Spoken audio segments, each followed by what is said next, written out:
I'm gonna hang out a minute until some people get in chat here.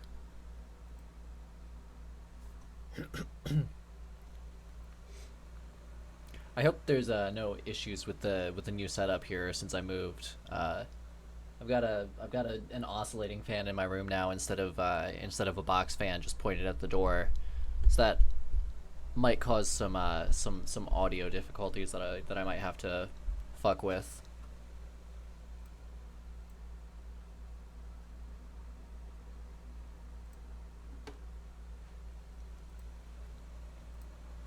I guess we'll just jump in.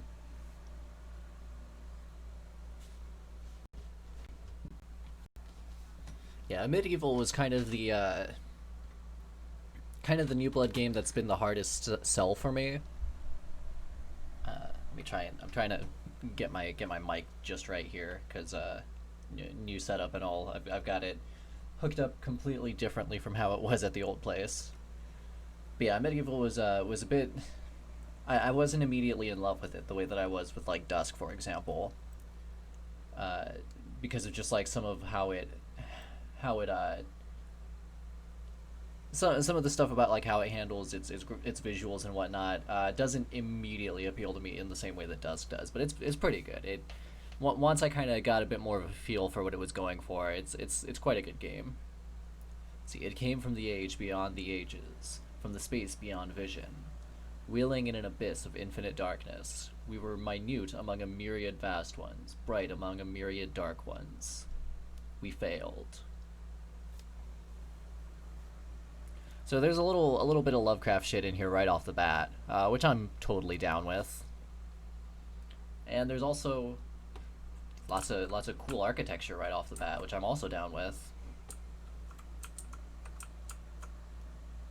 Gateway of the Ancients. Hey, Frog. See, I can't see like who all is in now without alt tabbing out, so I'm just going to assume that there might be somebody here other than Frog who hasn't already heard me talk about the very cool high-res pixel art textures of this game, which I very much love. Also the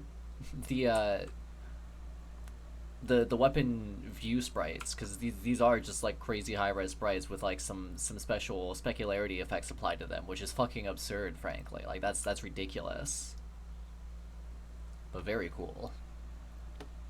Quite fond of some of the touches of this game. Why does your dick hurt, Frog? What's going on? What's happening to you? That doesn't sound good at all.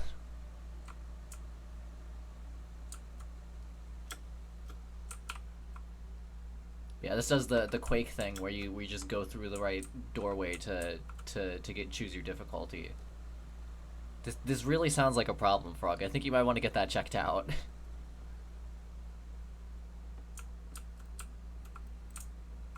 Let me turn my volume up a bit here. There we go, that's better. See, Astral Equinox. I'm trying to remember what the first episode is supposed to be here. Let's see, is it up this way?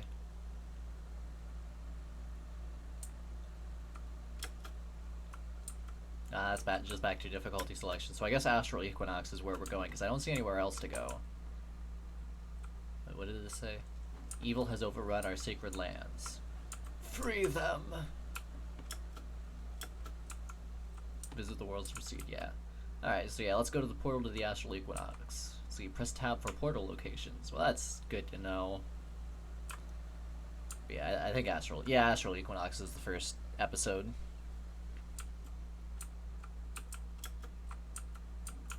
And you jump to get a secret.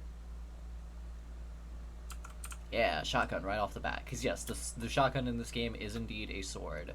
There's another shotgun in this game, which is a mace. Don't worry about it. Shit, no game audio again. Fuck. All right, let's get this fixed up. Fuck. It's weird because I could have sworn somehow my desktop audio device got reset back to just default rather than going for a specific thing. That's annoying. There we go. Should be working now. Although actually, it looks like I should probably bring it up a little bit.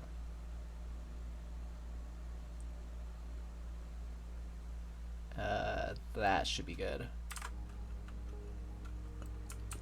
Man, fucking OBS being all fuck you with me all the time. Don't care for that. Don't care for OBS deciding to fuck me. Tab to see level stats. Oh right, yeah, you can see how many kills and secrets you've gotten. Whoa, hello.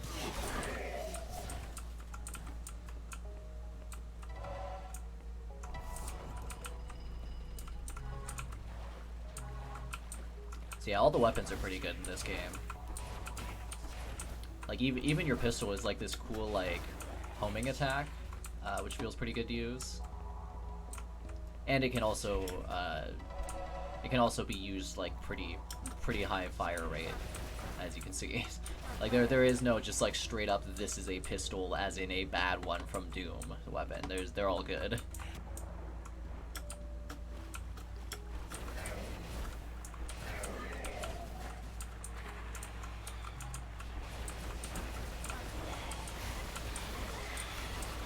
Oof. Enemies do be pretty aggressive though, and they do damage pretty quick.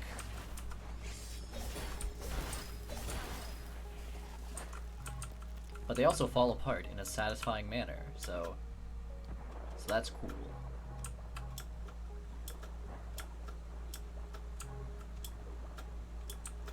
It's weird because I don't think that your character isn't like really supposed to be a wizard in this game. Like he's like a knight, dude. Like he's like got armor on and is like a fucking warrior, but then he just also does all the magic, so whatever, I guess. Oh hey, cool, a secret.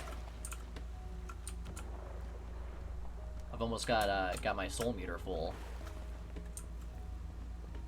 I'm gonna run back for some health back here because that's the kind of game this is. I like the low frame rate waterfall effects and the weird dithering on the water here, which I don't think would show up very well on the stream, unfortunately. But it's cool. I like it. Actually, it seems like a lot of the shading is achieved via dithering, and I think it looks very cool at high resolutions. Oh yeah, these guys, they have swords that do, I mean, they have swords that are basically the same as my sword. They do like a slash it to make a projectile come out thing too, but theirs is red while mine is green. And if they hit each other, they actually will cancel out, so that's cool.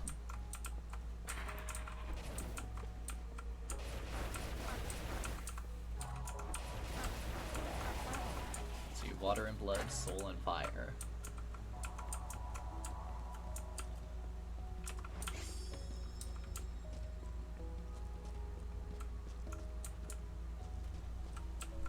I think I saw there was another like pickup somewhere over here. Yeah, there we go.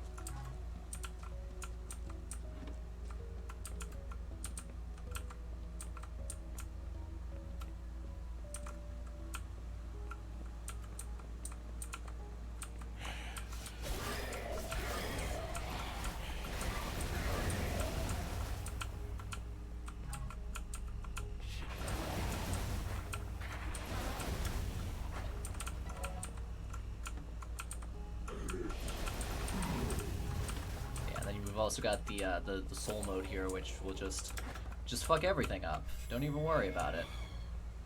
I'm gonna go grab that giant soul back here, since that'll just fill my soul mode meter right up.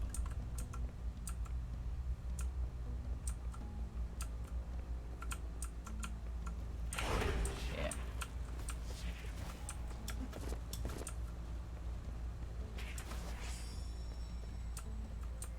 They seem. Whoa.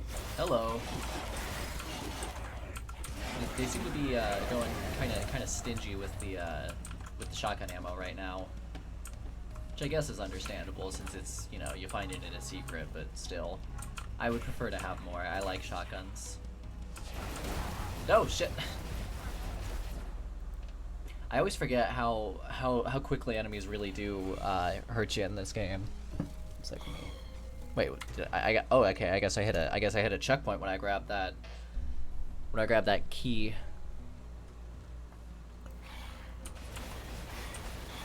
I was expecting to come back to the beginning of the level, so I was like taking a minute to like reorient my chair slightly to be a little bit more comfortable.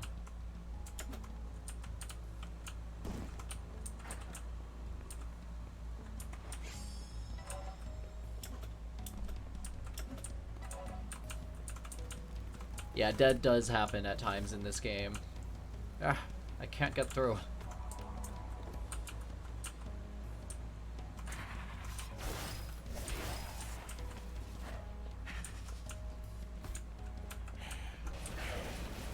I really wasn't expecting to have like a little checkpoint there. That's actually kinder than I would have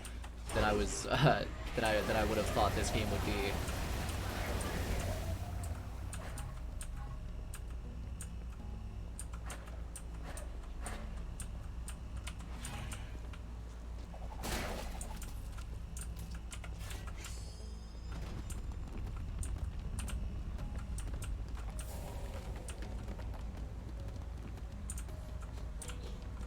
This is very Doom here, the way that the floor just like lowers itself into becoming stairs.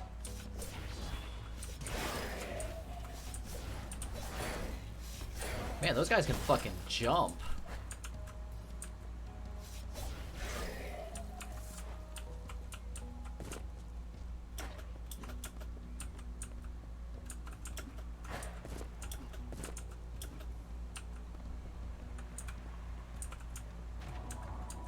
Fire upon the red rune above.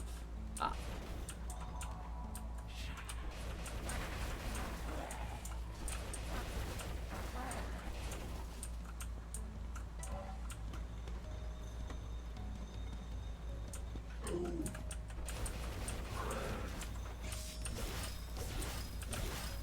Oh. There we go.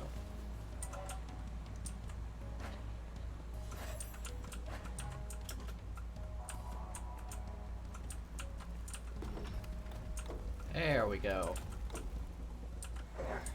Oh, hey, Mike. And hello, Wolf. Man, got a couple people coming in now. That's good.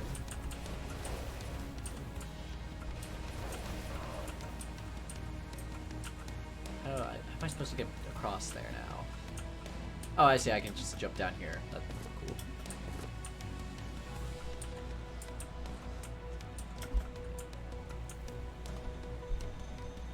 Mike, please do not mix furry with weeb. It is dangerous. Not to mention that it like is extremely against God, like to the point that it's like I would not recommend being quite that against God. You can be fairly against God, but not that much. Trying to get my mic set up just right. Cause yeah, at my old setup, where I used to stream, I just had my mic attached to the edge of my desk, which was a bit inconvenient because I had to like swing it way around to get it out of the way when I wasn't using it. But now I have my desk like next to a windowsill, so I actually just have the mic on the windowsill. But I'm kind of trying to figure out exactly what the best ways to set it up for use with that setup are. Yeah, attacking and dethroning God is one thing, but like you can't insult him by combining weeb with furry. That's just asking for trouble.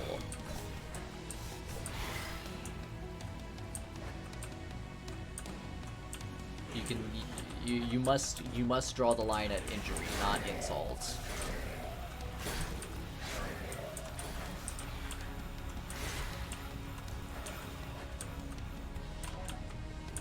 Hey, Pyro.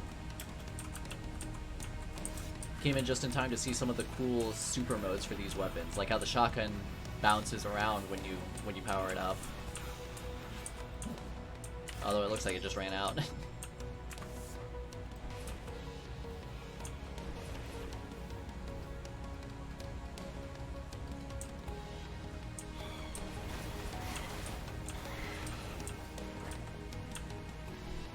You are extremely incorrect, Frog. That would make this game immeasurably worse.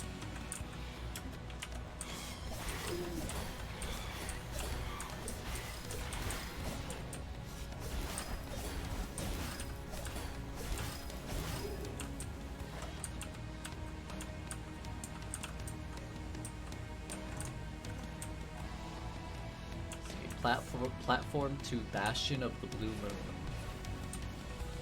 See, Mike's got the right idea. He knows how to make a game good.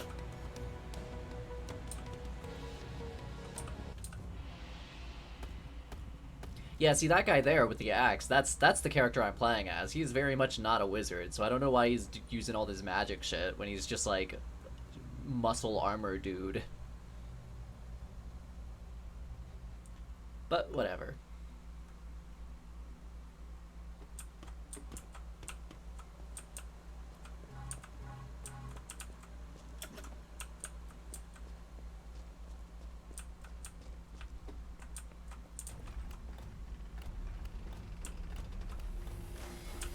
The door's a little bit broken.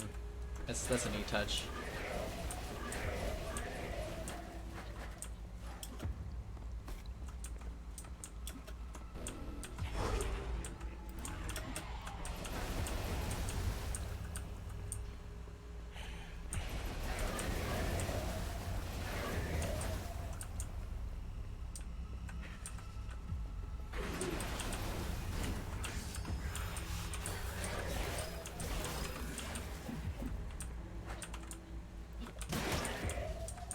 Oh yeah, the melee weapon in this game is also, like, actually really fucking strong.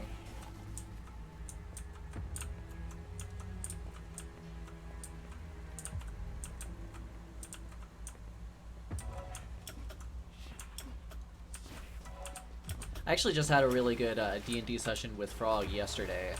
It was a fun time. We got trapped in a cave with some like swarm of spider type parasite thing that was weak to fire, so we like locked ourselves in a tower, and when they started breaking in, we lit a bunch of wine that was in the tower on fire and like blew the whole place up. It was great. Also, it's not cringe, Mike, because it's anarchist theory, so that makes it based.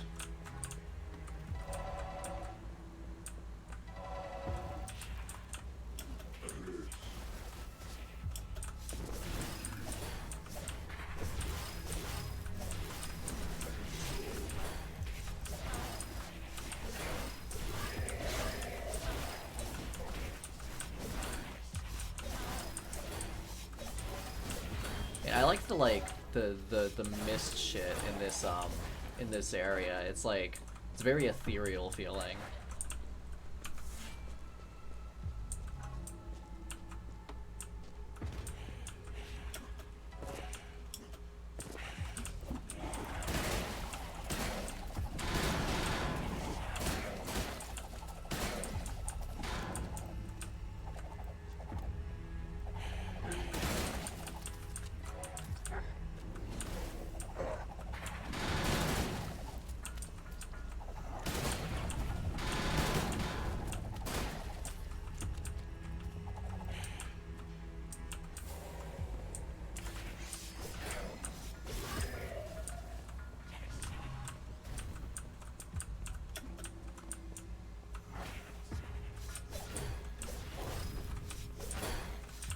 Yeah, I'm not gonna lie, while I'm not super, like, educated on anarcho-syndicalism, it does seem, like, mildly cringe to me. Like, less cringe than, like, ANCAP shit or whatever, like, by a long shot, but it's like, bro, if you're gonna, like, be getting rid of the state and, like, and all that shit, like, why even have a market, dude? Like, why not just go all the way?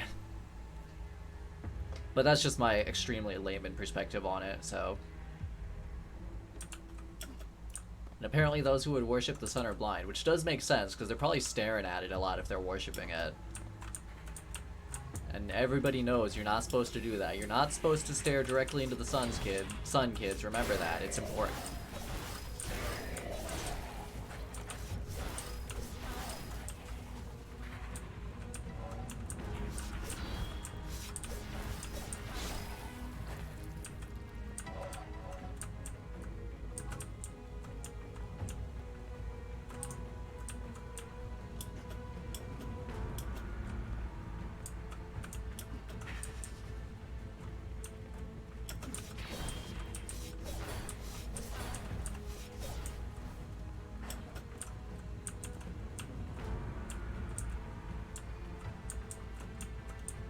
Yeah, it definitely is a lot of unions, and like, I want to be like very clear about the amount of cringe that I'm ascribing to it. It's like a very small amount. Like it's still mostly based from my understanding. It's just like it just seems to be like why even bother with the market? You know, like why have it there at all? It seems so unnecessary to me to still have a market.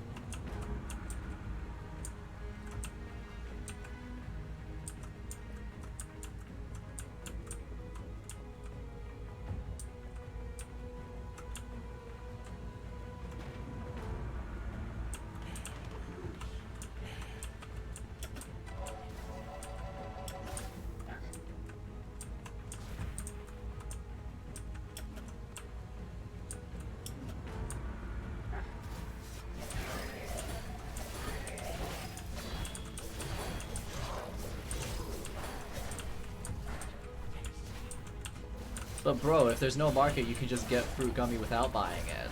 Like, there's no loss there.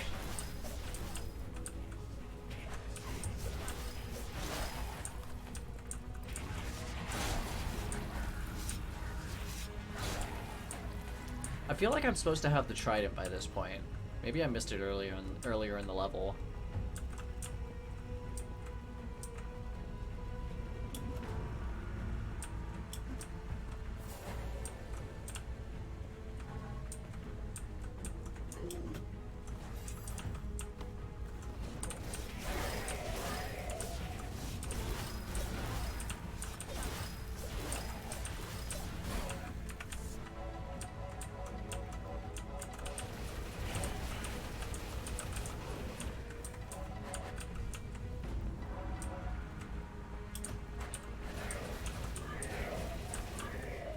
Whoa, that was a little close.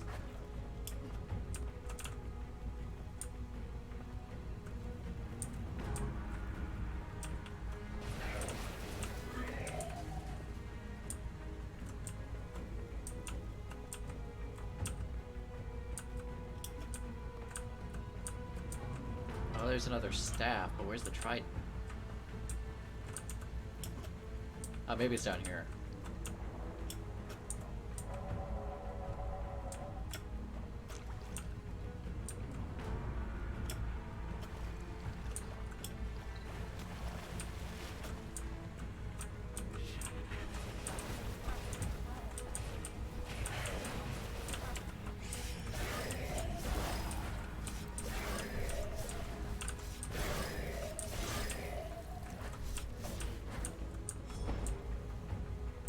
Okay, I got a power-up which is just a torch, apparently.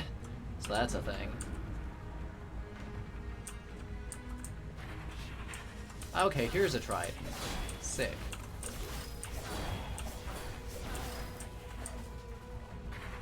The trident is cool because when you overkill an enemy with it, they like send out electricity to nearby enemies, so it's nice.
I see you up there, motherfuckers.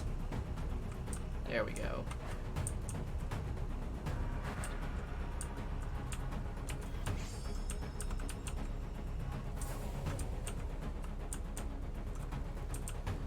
Man, I don't think I've ever had more than one D&D character at a time. Although part of that is just because I haven't played D&D much as a player, I've mostly just DM'd.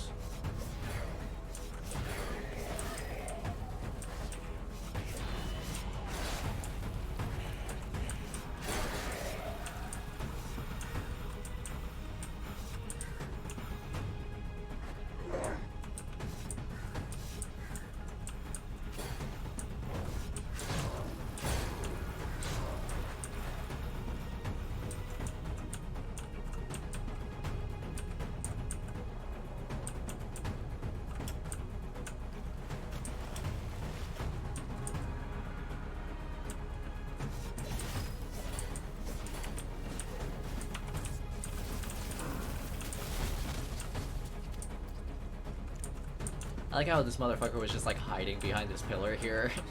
Like I wouldn't notice. Wait, what does that say? Passageway to the vaults of midnight. It's over here. Oh, that's just a shortcut to earlier.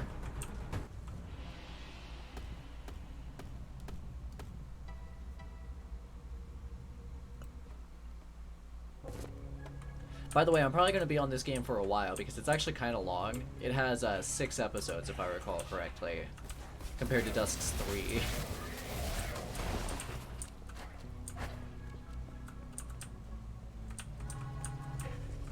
And like every episode has like a completely different set of enemies because it takes place in a different dimension. It's really wild.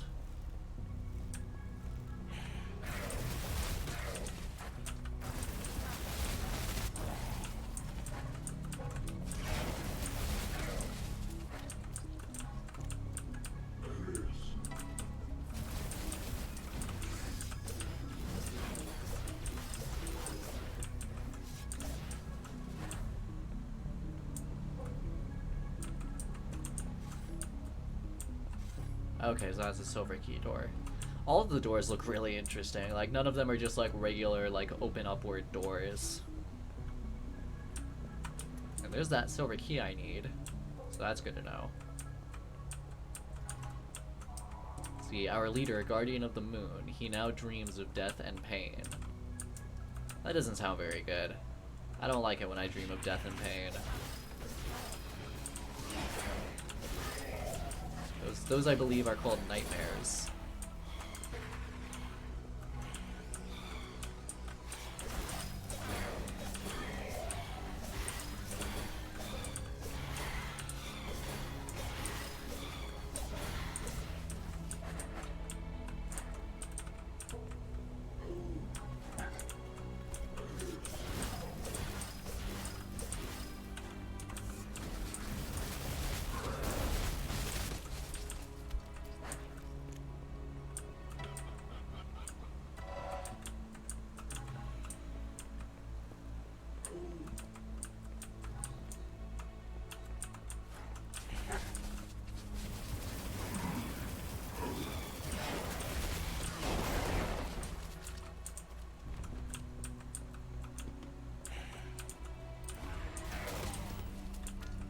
I think death and pain are cool when they're being done to, like, these, like, demon guys that I'm fighting, or whatever the fuck they are.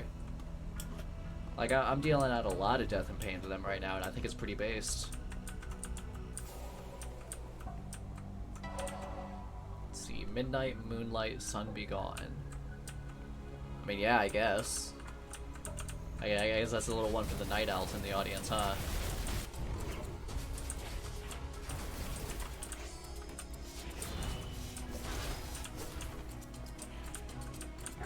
Oh, I see a weapon. I'm gonna get it. Man, fuck these red guys, always throwing explosions at me.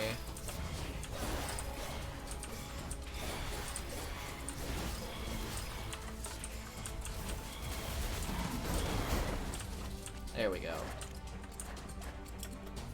Trident is kind of a problem solver for dealing with crowds.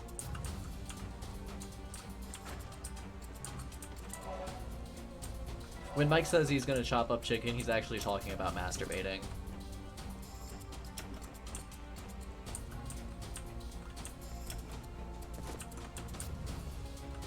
Just thought you should all know that.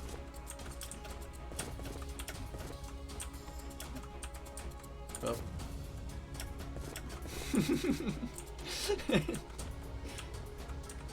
You've been outed on stream, Mike. There's nothing you can do about it. So this weapon is really cool because it's the rocket launcher of this game and it shoots planets. Sometimes it shoots the Earth. So that's cool.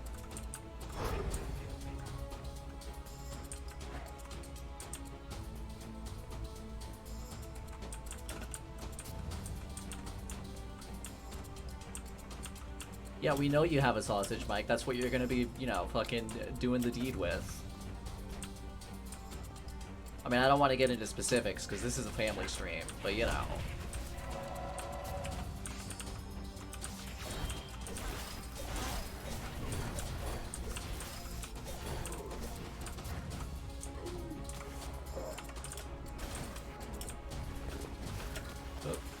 out of the water. Where those fuckers just throwing explosives at, or from. Where are they? Oh, they're up there, okay. Yeah. Did I not kill him?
Man, it's fucking dark down here.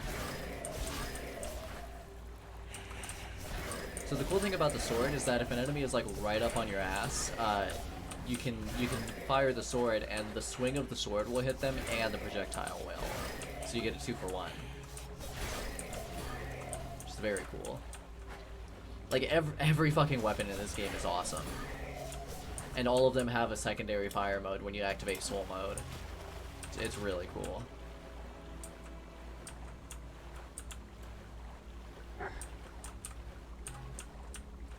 I heard something. There it is.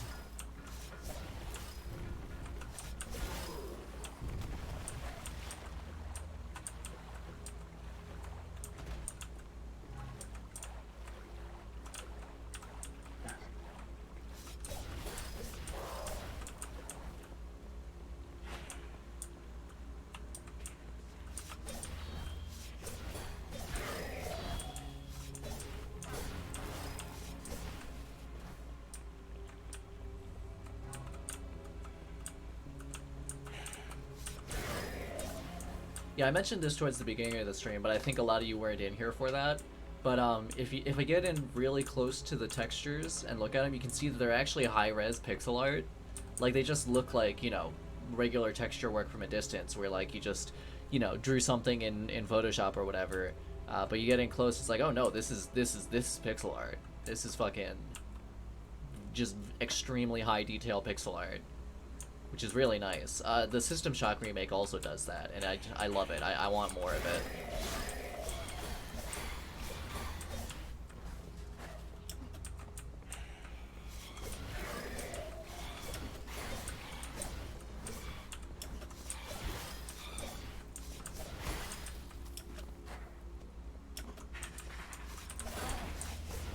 But yeah, the view models for the weapons are actually also not view models, they're view sprites.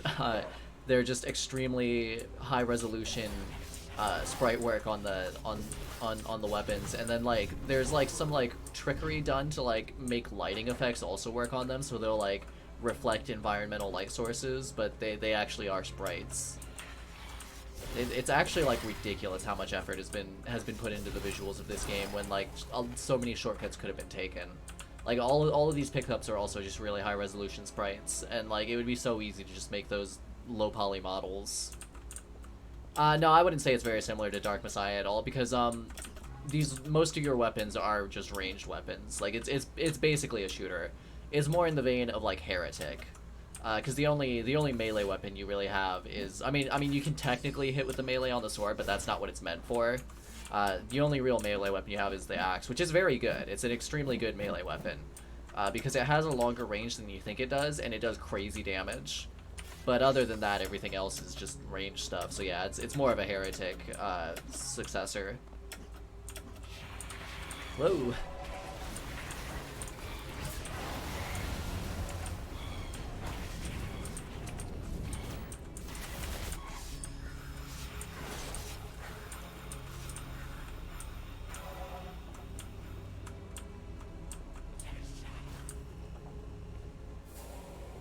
want to get back up there. Oh well.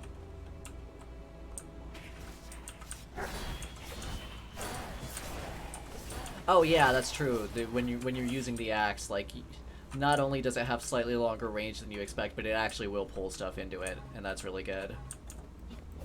Particularly when you have soul mode active, because yeah, there's a little bar beneath my health, which is filled up by picking up enemy souls after you kill them, and when it fills, you can activate soul mode, which gives every weapon like a super version of itself.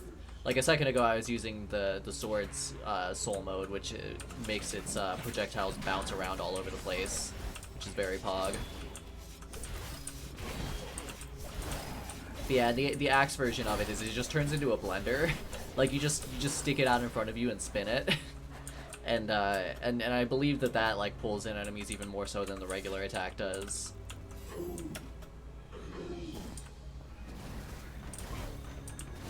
Oh. Shit. Okay, I tried to switch to my rocket launcher, but apparently I wasted all of this, so that's good. Man, I wanted to watch that door opening animation, because it's cool. Yeah, whatever. At least I'll be going into the next level with full soul meter, so that's nice.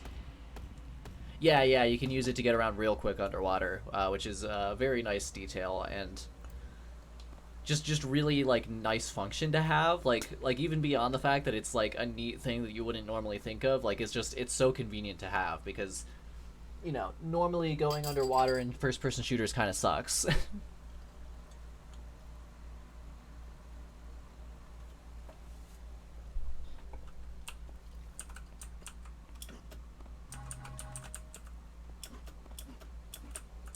Yeah, it feels like a huge amount of this game's development time and resources went into just making every weapon like as unique and cool as possible, which I appreciate.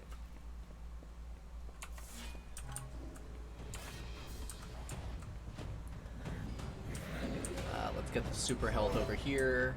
See if I can't get some more orange energy. There we go. And now let's just activate soul mode. Shit. Let's try not to miss while we're at it. There we go. Yeah, we're getting some good damage here. Oop.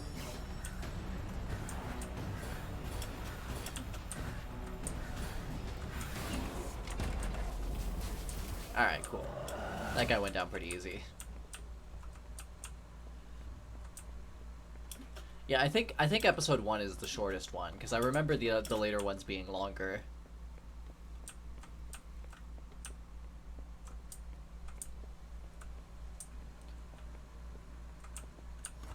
Man, the skybox did not need to look this good, but it fucking does. Fucking gorgeous. I also really like the portal effects. There's like multiple layers to it, where there's like a transparent texture on the portal itself, and then you've got like the weird skybox behind it, and I think there might even be like a third layer in between them somewhere. It kind of looks like there might be. It's very cool.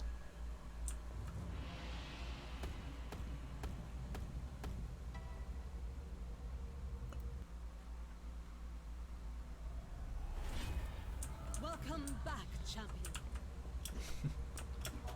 And let's see, is this gonna open for me now? Yes, it is. Cool.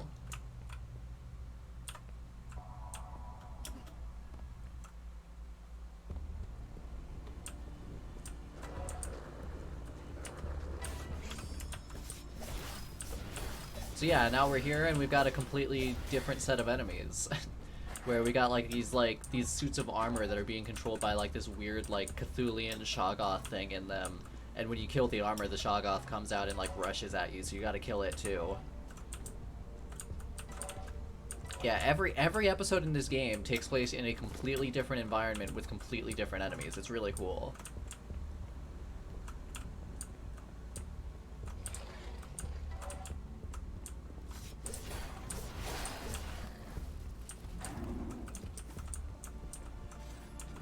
Okay, yeah, I need a silver key here.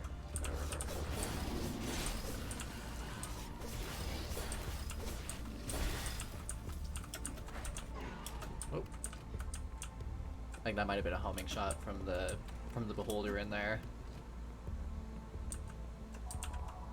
The imperfect will be destroyed. So yeah, each of these areas has like its own like weird little religion going on, and obviously here it's like this like very orderly square like made out of stone. Everything must be you know, pristine kind of thing. Wait, I thought the Shoggoth was just like a big like mass of like slime and eyeballs. I might be misremembering Lovecraft here. But I could have sworn that was what a Shoggoth was. Was basically these things, like a big writhing mass of slime and eyeballs.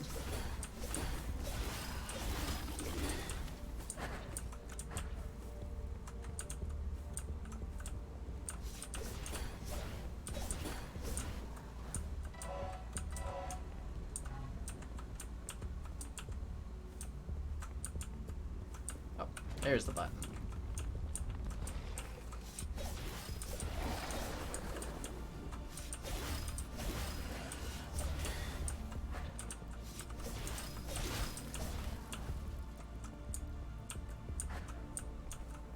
Oh, I see. Like it, like functionally, it's like okay, yeah. All right, that's pretty funny, yeah.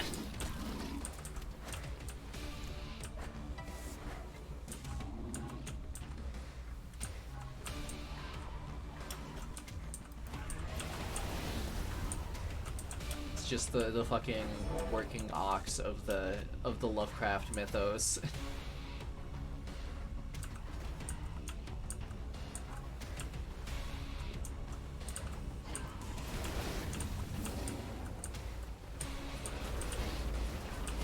Oh.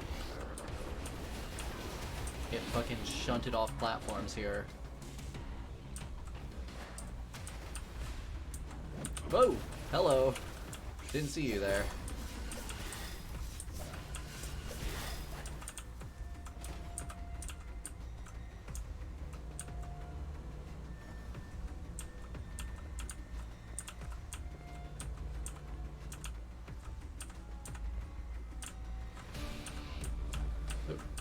Okay, there we go.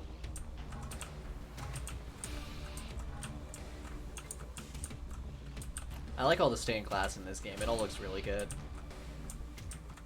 Same with, whoa, okay, alright, I see it.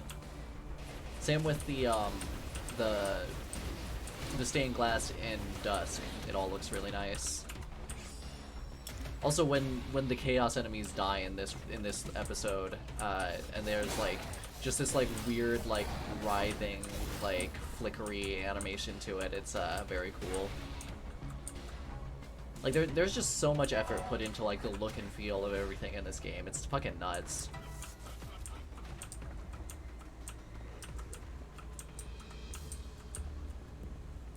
Yeah, a lot of people like focus really hard on the racism for obvious reasons with Lovecraft, but like he was just kind of generally really misanthropic. Like he was 100% very racist, and that's, you know, obviously, you know, that is not ideal for sure. But like he was also just like afraid of people in general. Like he didn't want to leave his room. He didn't want to have sex with his wife. He didn't want to do anything except read and write books about how much he is afraid of everything.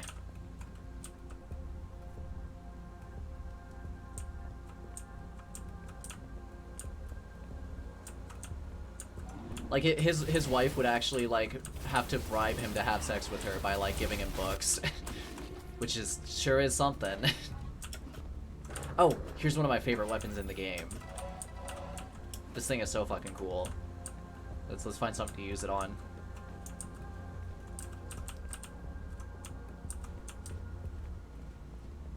Come on, where's an enemy?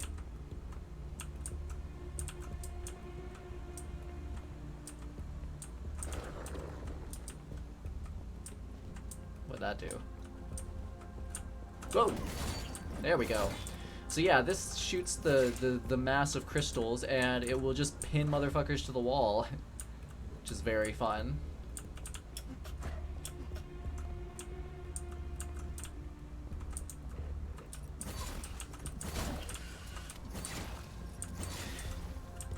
Well, that's because a lot of people who talk about historical racism want to like kind of present it as like a personal failing rather than like a result of systems into which people are born and a result of like a person's experiences. You know, not to say that it's like okay or anything, but like there are contributing factors to it, and in his case, a general like amount of like anxiety and paranoia was definitely one such factor.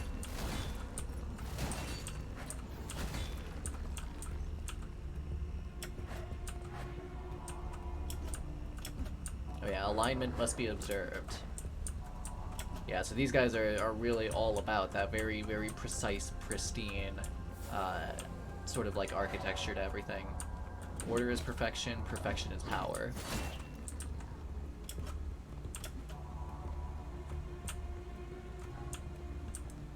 You could say these guys are a bunch of squares. And I'm just gonna give everyone time to groan at that one.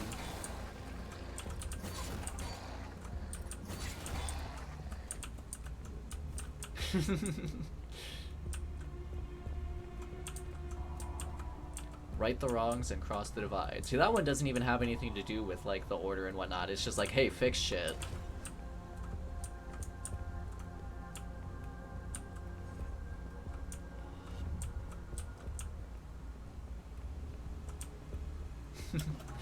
Oh yeah, you came in at just the right time, Teddy.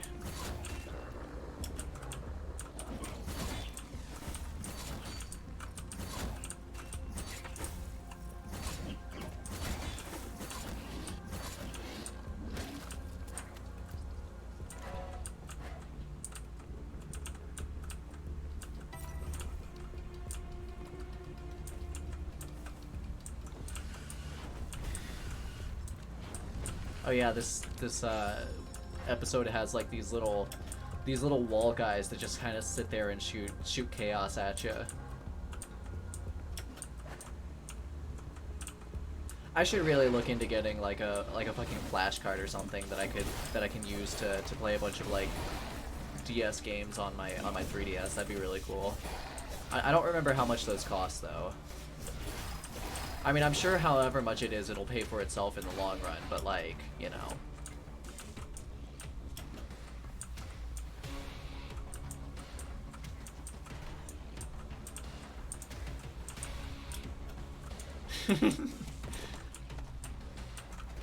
Well, the problem, Mike, is that your Sundays are generally too taken up by your own things. So I don't think I could really like have you as a mod on here since you're not here for streams most of the time. Tell you what, if you cancel every other thing that you have on Sunday and just, you know, orient your life around my streams, then you can be a mod and you can passive aggressively DM me about having a boyfriend. That's how this will work.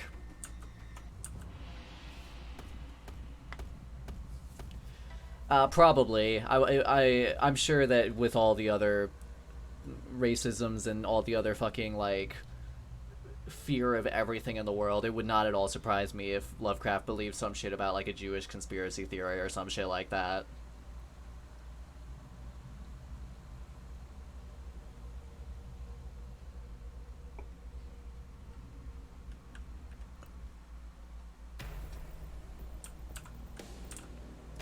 Well, the thing is, a lot of anti-Semites, like, a lot of anti-Semites aren't, like, necessarily, like, extremely bigoted against every individual Jew. They just believe that, like, all the Jews in power are in cahoots with each other, and then there are just, like, a bunch of other Jews who aren't really in on it. Like, that's a pretty common belief, which is... sure is something. It's kind of like, well, at that point, why do you even need to specify it as being Jewish? Why can't you just say that it's capital? Obviously the reason being that would be commie talk and they don't like that, but you know, like, it would be more reasonable.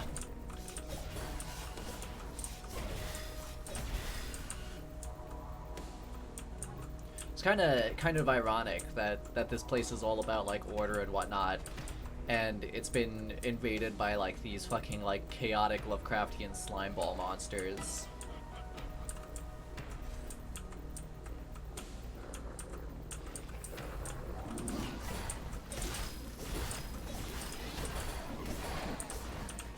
I think I modded a 3DS once, and I wasn't able to get it to like really do exactly what I wanted it to do, and I kind of gave up. But that was a few years ago, so it's possible that modding 3DSs has been, has been made easier since then. Although I'm not sure if how much that would even apply to the 2DS XL, which is what I have.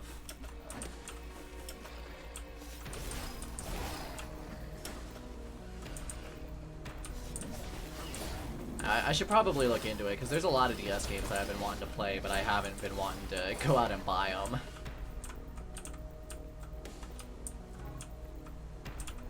Like, I really want to take another run through Bowser's Inside Story, for example. And I've been kind of getting the urge to check out 999.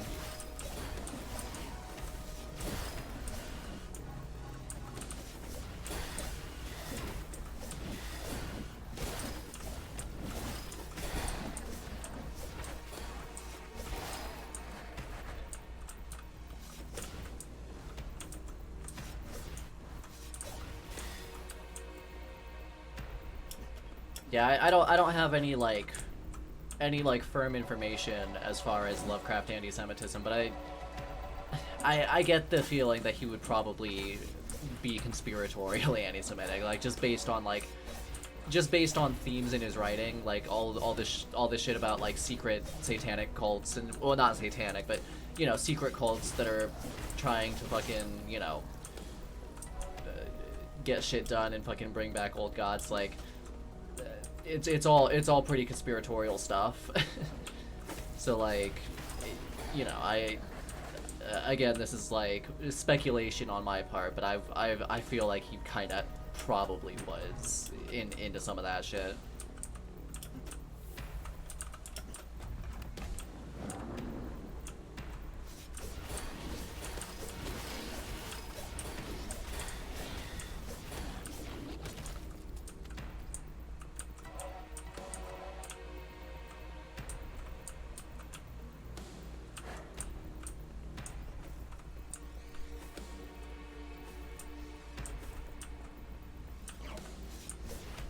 Yeah, maybe I'll look into modding my 2DS later tonight, cause it'd be cool to fucking just load up some DS ROMs on there and fucking go to town in a way that's like roughly comparable to the original hardware at that.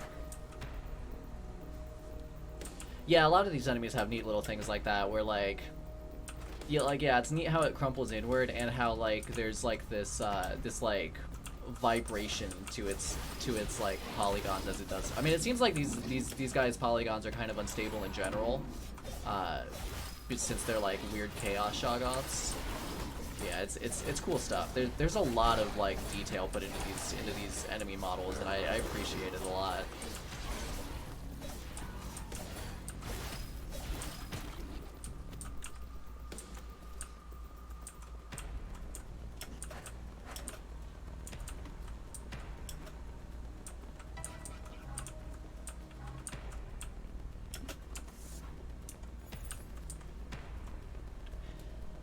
Now, when you say better emulators, how good are we talking about? Because I tried getting a GBA emulator set up on my original model 3DS, and it was not ideal because, like, one, I think it ran a bit slow, and two, it would only display pixels at, like, 1:1, so it was like a small rectangle in the middle of the screen was displaying the GBA screen. But if GBA emulation on the 2DS XL is like actually good, that'd be fucking amazing.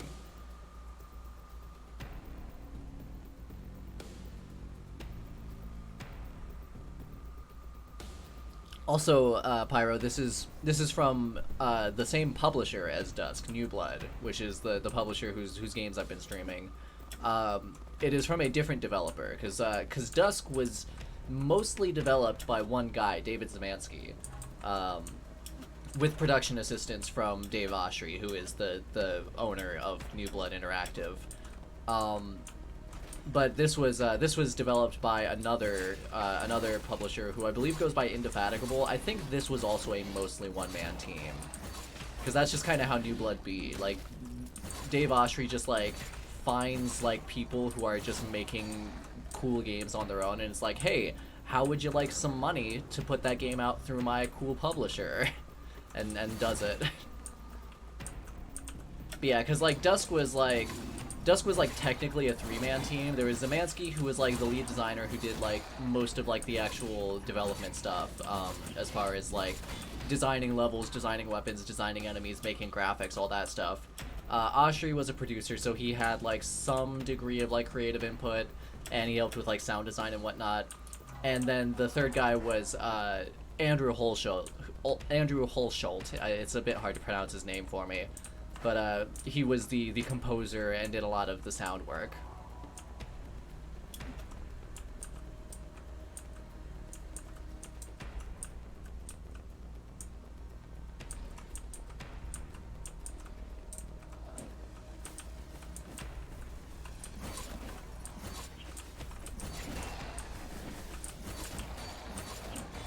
Yeah, most of the stuff that Zemansky has done, other than Dusk, has just been like horror games.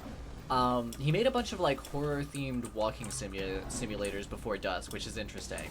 And I'm not using that term in like a derogatory. Like I don't have a problem with walking simulators. Vanishing of Ethan Carter was really good. I just think that it's like, it's a term that gets the idea across. You know, like people know what you're talking about when you say it. But yeah, he made a bunch of those, which I've been meaning to check out, because like after Dusk, I'm kind of interested in anything David Zemansky puts out. And after Dusk, he has done like more like some more horror stuff that has like a bit more like of an action element to it, but it's still like very much a horror game. Like he did something in the Dread X collection, which was basically like almost a demake of Condemned Criminal Origins. Like it had a huge Condemned energy to it.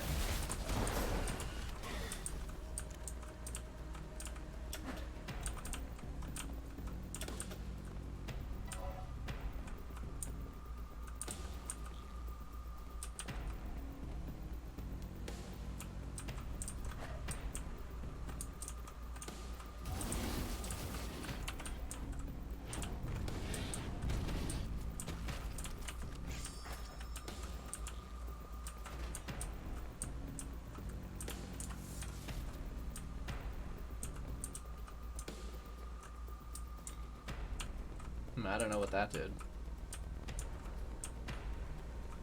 I'll probably yeah, it opened up over here.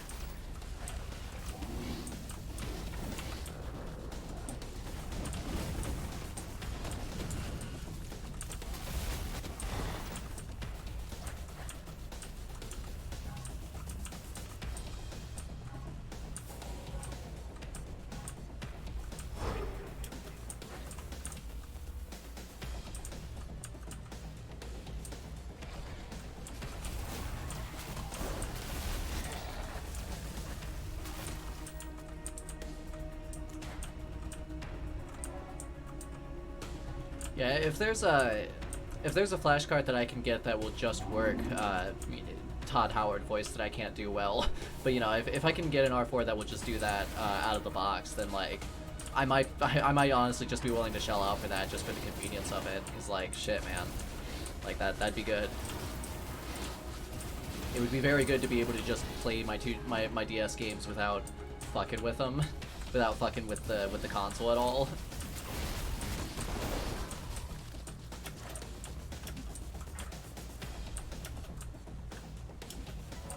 Man, the older I get, the less willing I am to like fuck around with like firmware shit or like modding and whatnot. Like I lose patience for like bothering with it.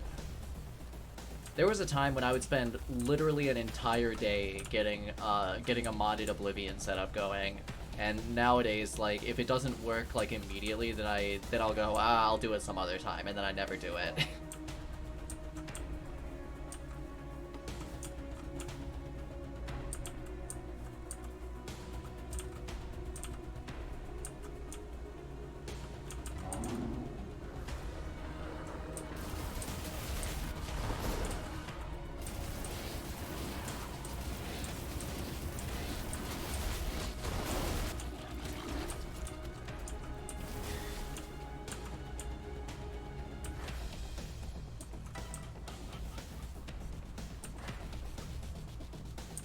Like recently when I was trying to when I decided I wanted to play some Skyrim because I was dumb at the time.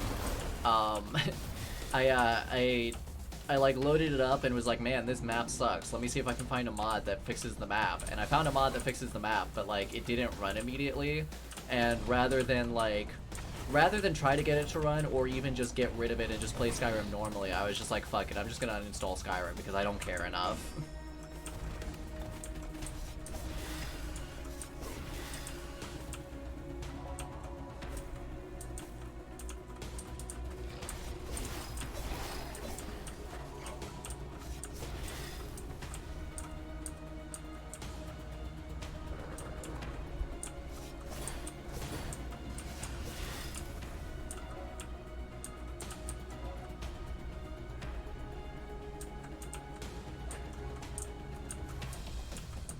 I felt like I should finish Skyrim at some point in my life, even though it's bad. That was what it was. I was just like, fuck, I should just finish the game and be done with it.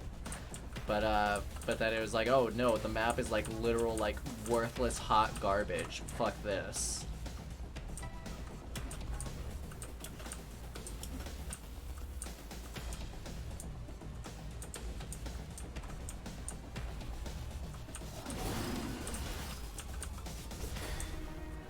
It's just that like Skyrim has like an undeniable amount of importance just because of like how respected it is and like how, you know, big of a thing it was in the game community. Like it feels like I should like experience it properly at some point, even though it's bad, like just because of like how much of a cultural touchstone it is, you know.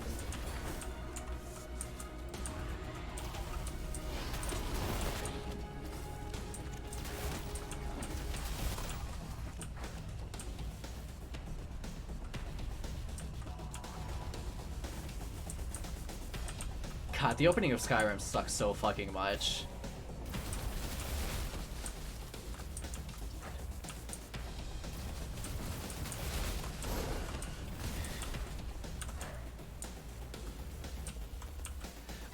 Shut the fuck up. That's not a thing. That's not the same thing at all, Mike.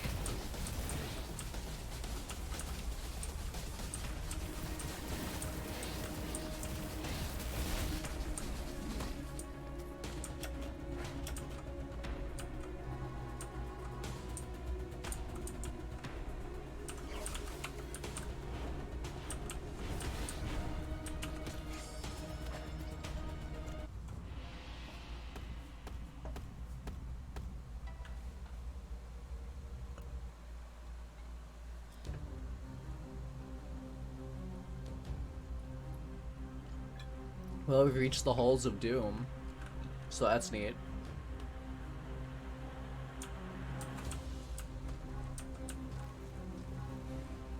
The thing is, everybody claims to like it though, is the thing. Like, Skyrim is bad is like actually kind of a hot take. A lot of people like it a lot, or at least claim to.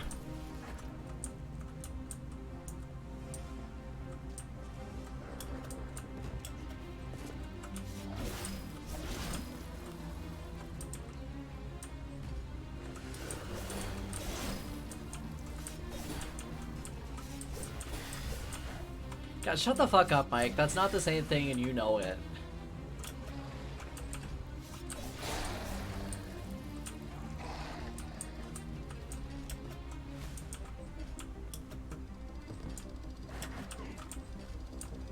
What if they said woof?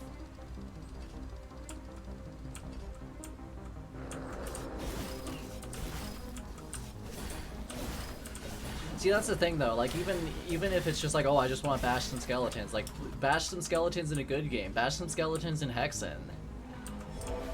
I mean, Hexen isn't even that good, but it's better than fucking Skyrim.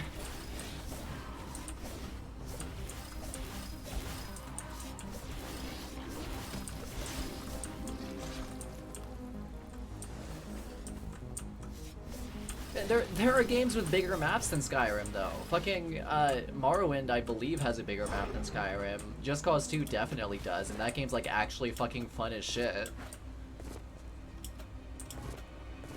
God, Just Cause 2 is so good. I should stream that game sometime. That one and 3. Both of those are really good. The wingsuit in 3 is fucking amazing.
God, these floaty guys have so much fucking health.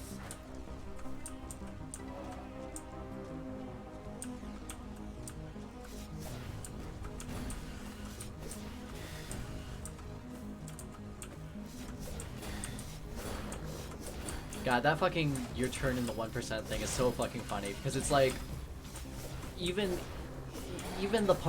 like the way in which it is technically true is like completely fucking meaningless and worthless. Like, it's literally just like, oh well, if most people will at some point in their lives sell a house, which will then mean that their income for that year will technically be in the top 1% in America, even though it's not, even though they don't get to fucking keep it because they're just spending that money on their next house. Like, it's literally fucking meaningless.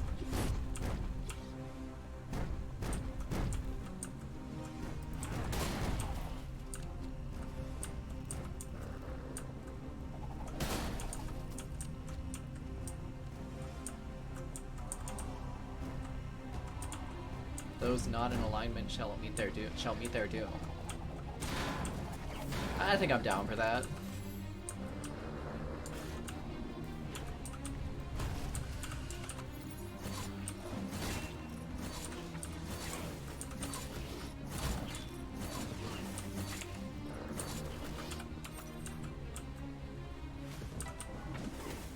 Fuck.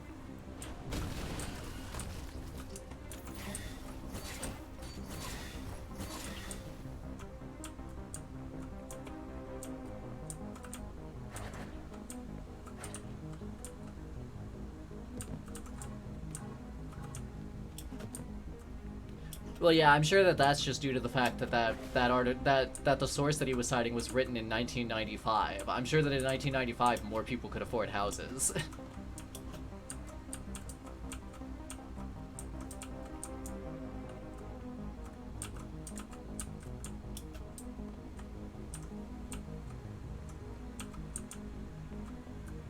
Because yeah, if in case you guys missed it, the guy did reply to me with like a PDF of a book that he got that argument from, and it was literally a book written by the Bank of Dallas in 1995 about how actually capitalism is totally fine and there's no issue with people not having any form of social mobility. It's all lies, bro, because look, sometimes people will get a large windfall that doesn't actually translate to any ongoing wealth for them. So that means the social mobility is totally real. Don't even worry about it, dude.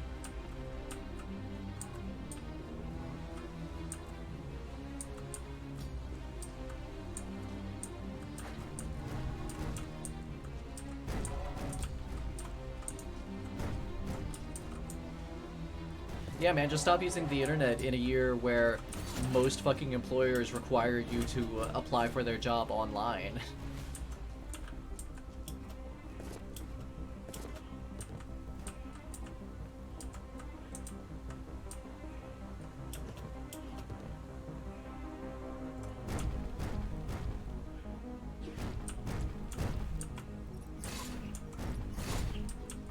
Okay, so that's just actually a wall.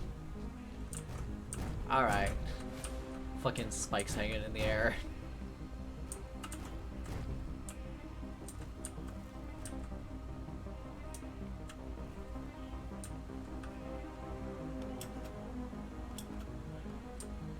It is 20 bucks a house, but you can't actually buy one of those houses for 20 bucks. You have to buy all 3 of them in one go. So, you know, some people can't really do that.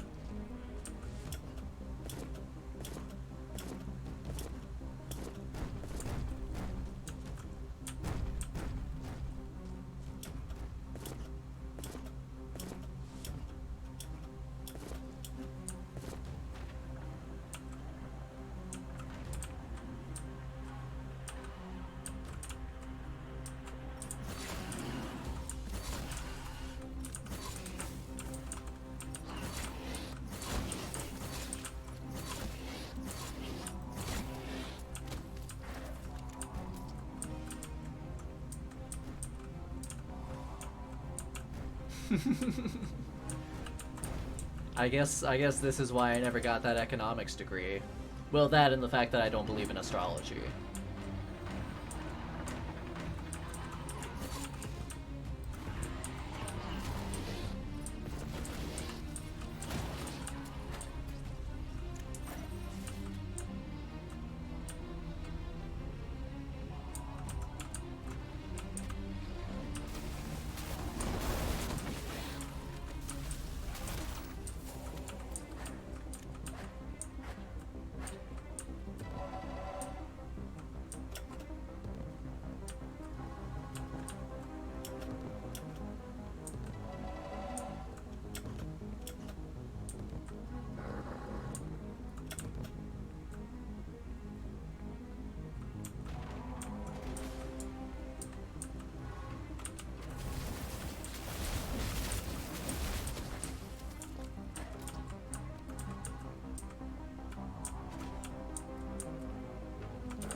You know, I bet Mercury would be in retrograde less if people were sent to die every time it happened. It'd probably help. But this is my hot take for the day. We should definitely send people to die when Mercury is in retrograde, because then it will happen less.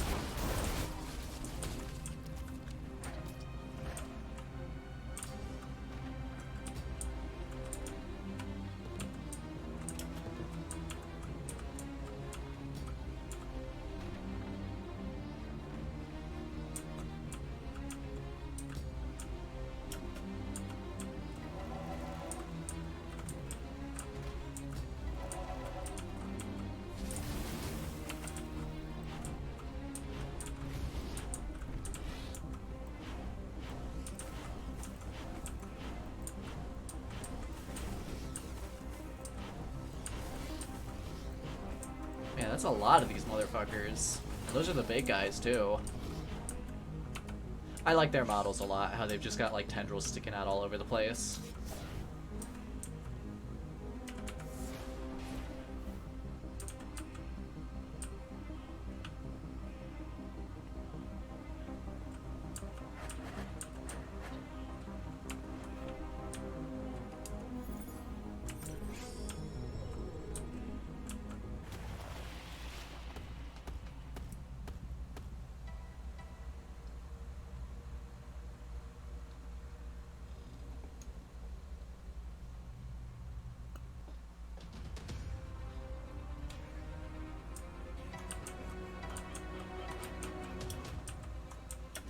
I think this. Oh yeah, this is another boss fight. Let's see, make sure I'm not missing anything. Oh well.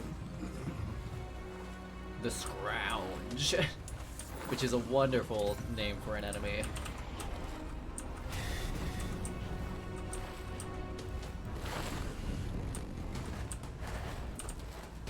Yeah. This guy's actually pretty hard to hit with rockets because of the way that he, like, moves suddenly. Like, you wouldn't think he would be that hard to hit since he's big and bulbous, but he's actually pretty tough to hit.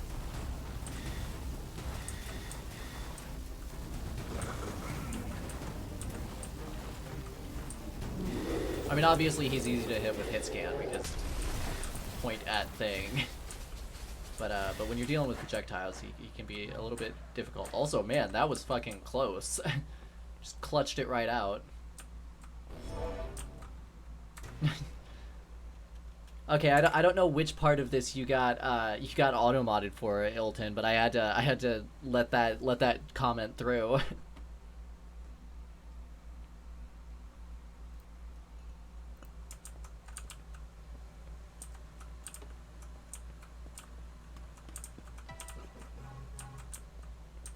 It might have been gay.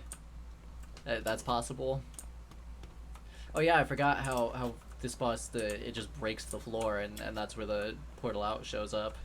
It's pretty neat.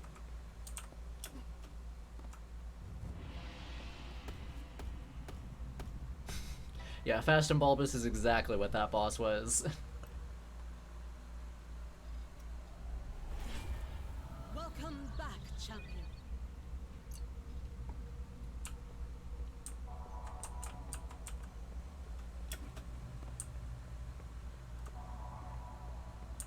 Oh wait, that's where I've already been.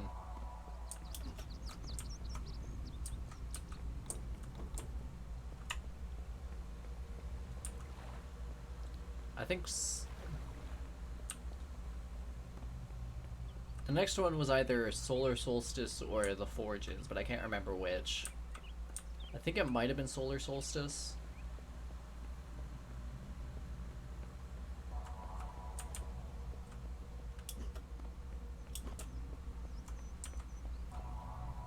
Our once sacred lands are now beacons of hate and darkness.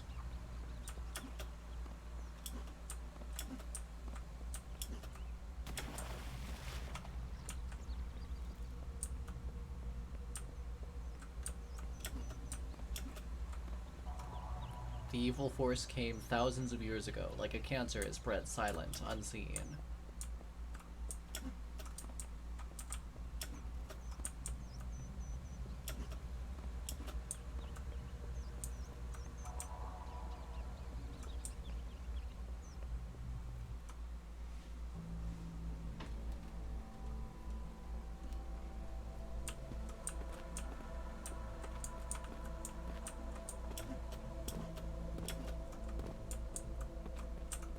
Wait, I don't think I have been here, actually.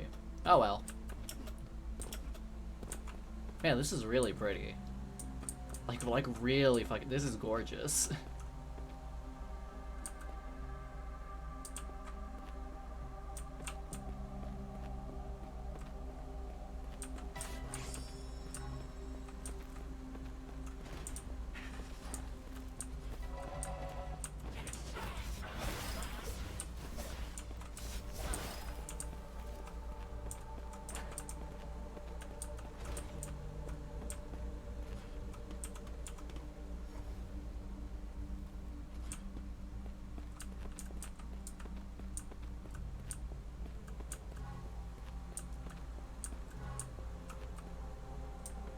Yeah, I like this episode. This is cool.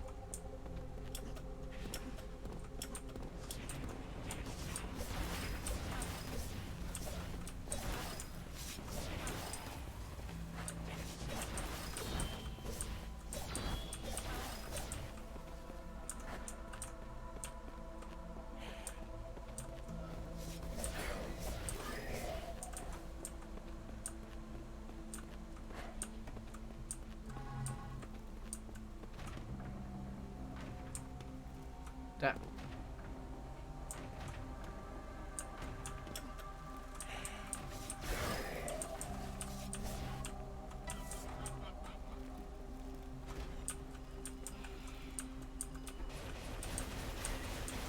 I see. So the enemies in this place are kind of like mirrors to the moon enemies. So that's kind of neat. Like they're still different and unique, but they're a bit more similar than most of them are. Whoa, that was neat.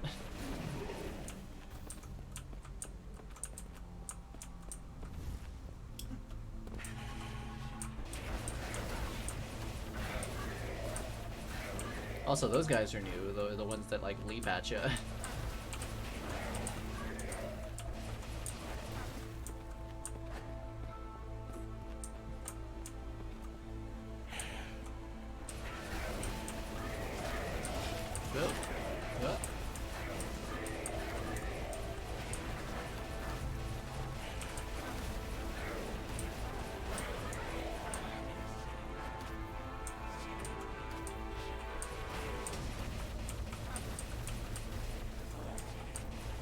I think these shield guys might have a little bit more health than most enemies, which I guess would make sense.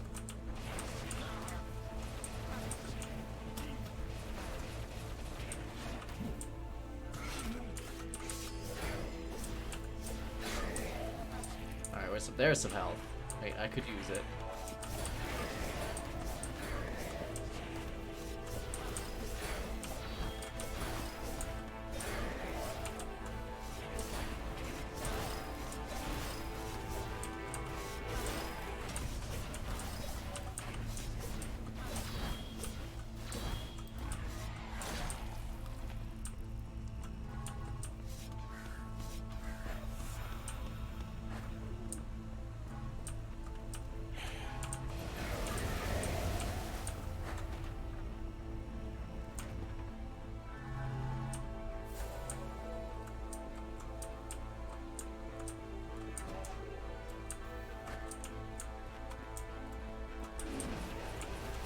And I've never owned a Big Dog t-shirt in my life. That sounds horrible.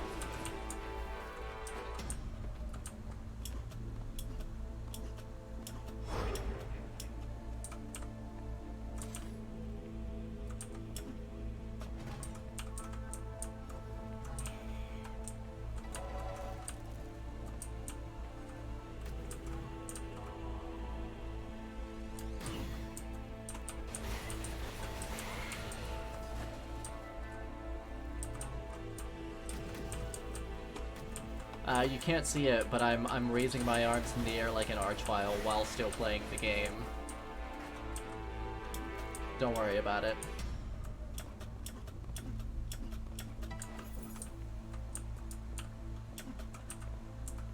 Hey.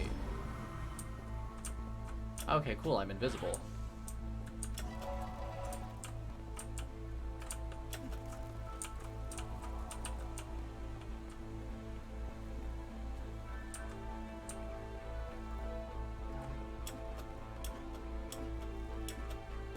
Oh, you work at a GameStop? I'm sorry. That sounds like hell. Even if it's not like completely a wreck right now, I'm sure it's just generally hell.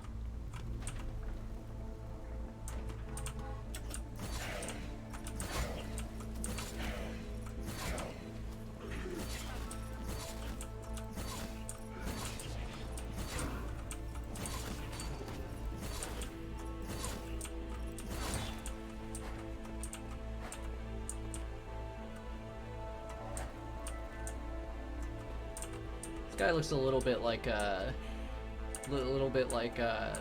Solaire. I'm sure that's intentional.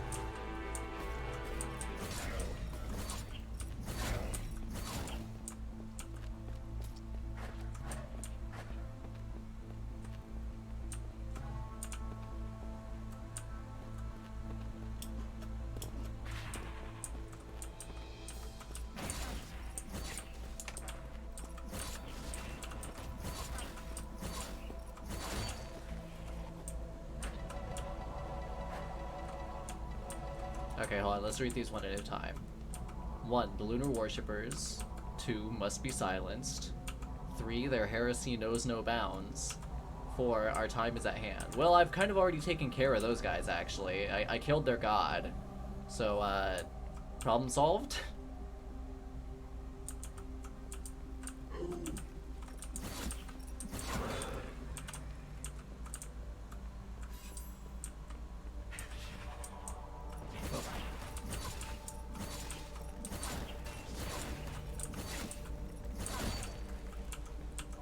There is darkness on the horizon. I have kept the key here for safekeeping. Guard it well, brothers.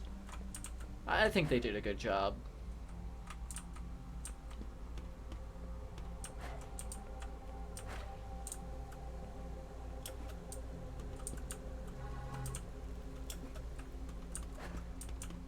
Shit, I could have gotten a trident and a rocket launcher already. Fuck.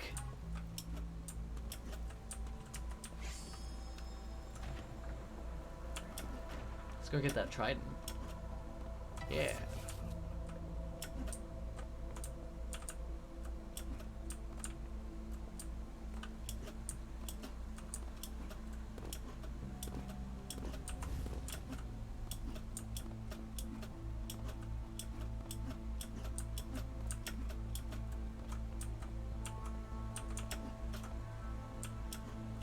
If Gact becomes an amiibo, I will cry. This is not a threat, it's a promise.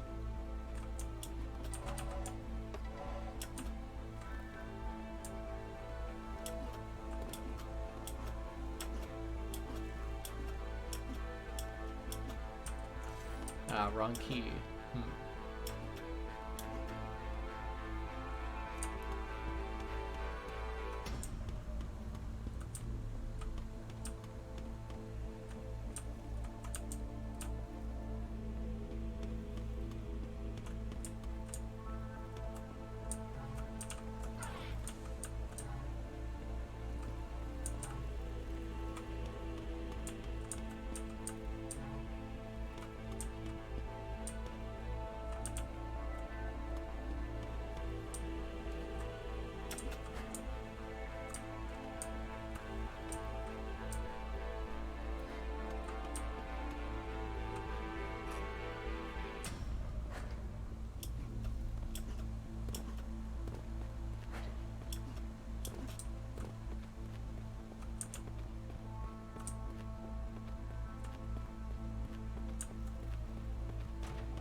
And how do I get that one?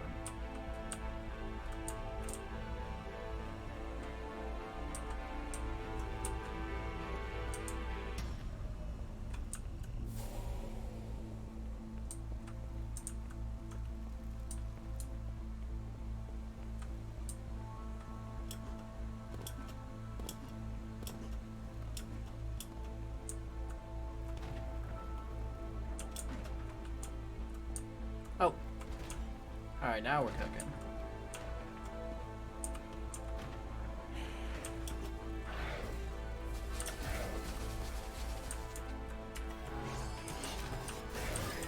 And I bring sinus. Well, yeah, that's true. I have noticed that it has a tendency to do that.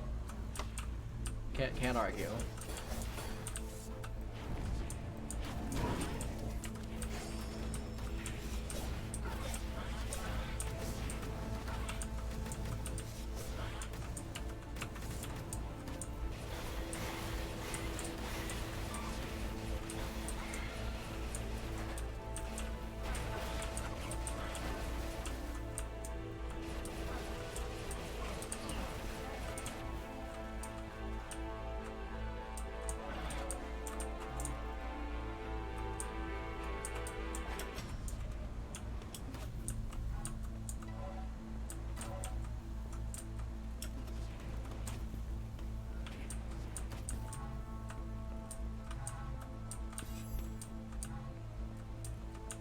Alright, if Joey Wheeler is going to be saying I'm the Joker baby, then does that mean that whoever does that high-pitched version of I'm the Joker baby has to also say I'm the godfather of games?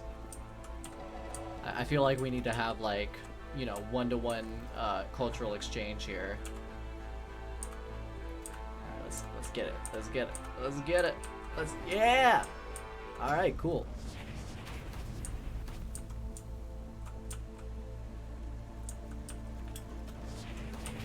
So this weapon is basically the BFG. I'm not gonna, shit. I'm not gonna demonstrate it right now because there's not enough to use it on, but it's the BFG. I got it last episode, but I forgot to like really like make a thing out of it. Man, we've got a full arsenal in the first level of this episode. That's nice.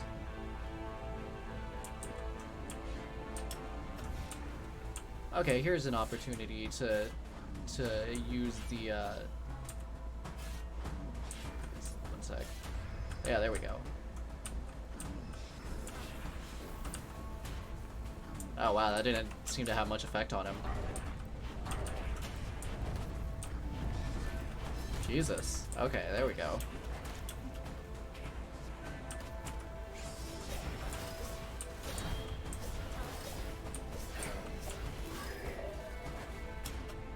What's this say? We have studied the light. A revelation is at hand. Well, that's good. Revelations are nice.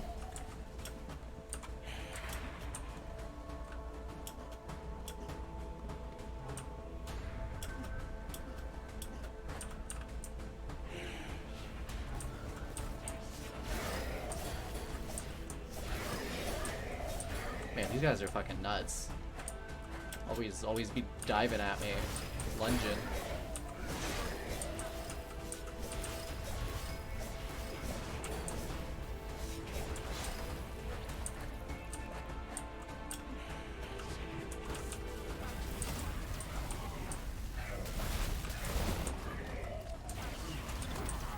Oh, fuck. I think he was reflecting my shit back at me. That's not good.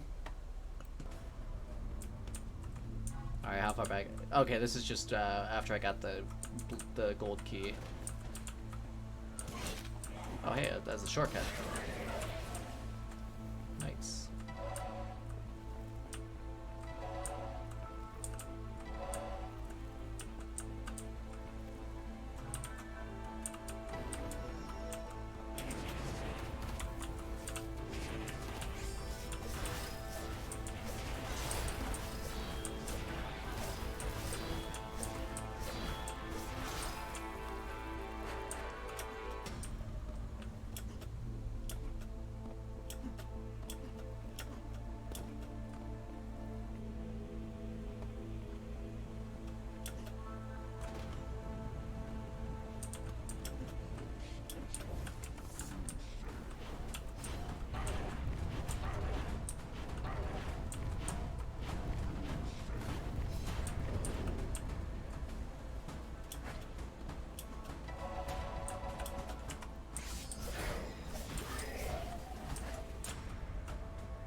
I think I need one more soul.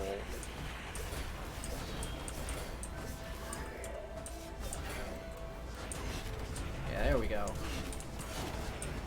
Now let's activate this, and the super mode for the BFG is just a straight up black hole. Just sucks everything in. Don't even worry about it. So that's pretty cool.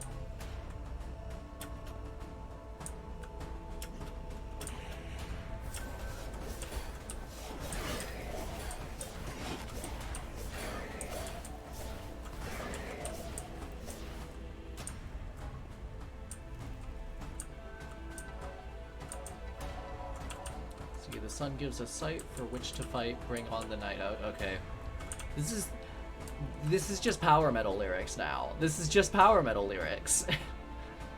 This is something Dragon Force would sing.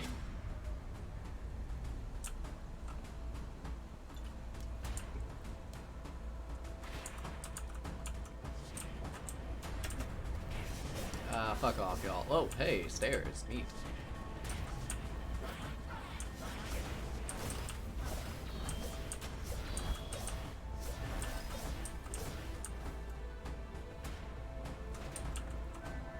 Oh, okay.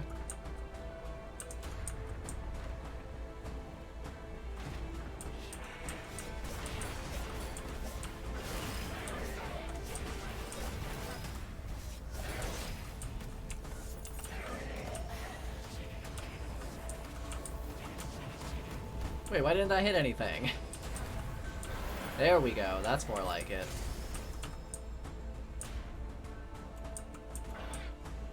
That is true. This is a very Dragon Force kind of video game.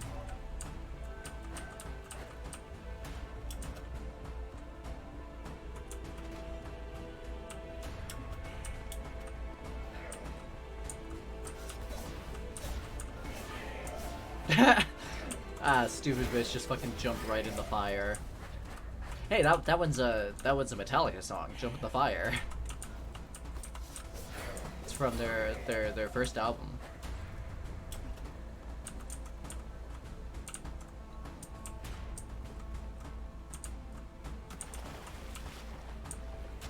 Hey, welcome back, Pyro. I found a note on a wall that was just some Dragon Force lyrics, basically.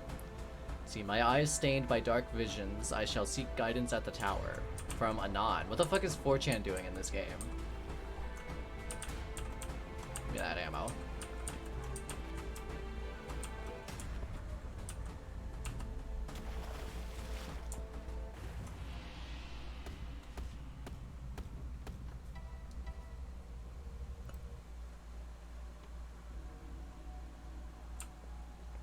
The Illumination Complex. Sounds interesting.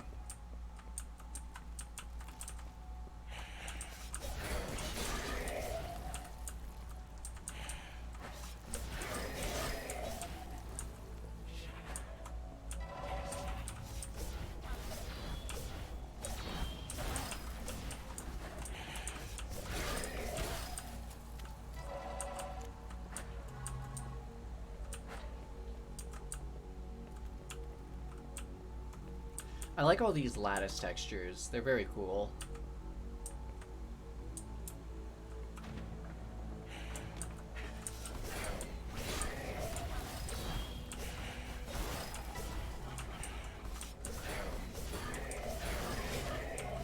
Shut the fuck up, Mike. Jesus Christ.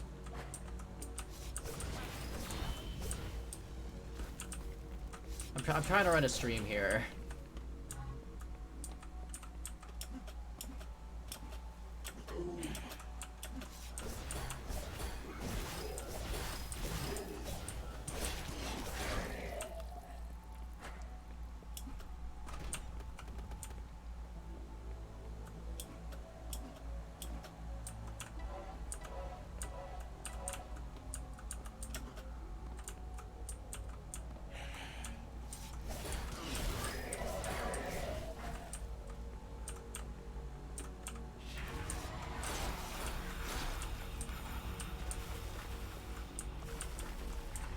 Huh.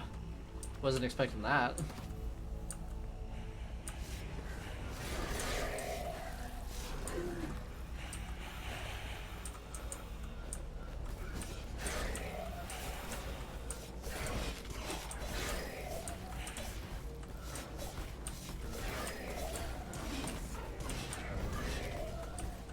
Oh, I just blew up the earth. Oh well.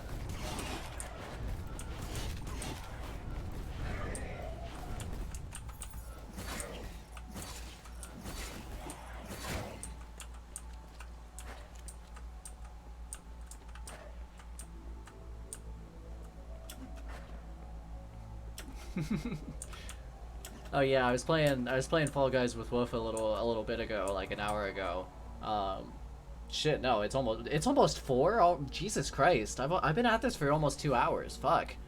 About 2 hours ago, well, 2.5 hours ago, I was playing Fall Guys with Wolf, and yeah, I was spectating him after I got eliminated, and there was this like dude that was just like hanging out right next to the finish line, just to fuck other people up for no benefit to himself.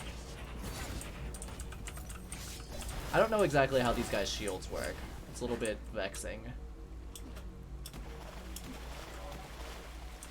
Yeah, look at that low frame rate water animation with the dithering.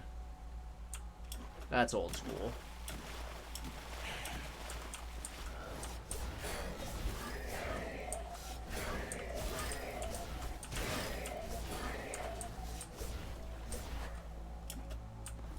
Yeah, to anybody who has PS Plus, I would recommend picking Fall Guys up on there while it's still free, because it is good. It's quite enjoyable.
God, look at it just fucking slice through him.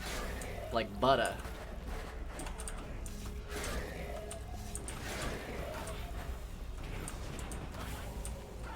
Who the fuck is hurting me?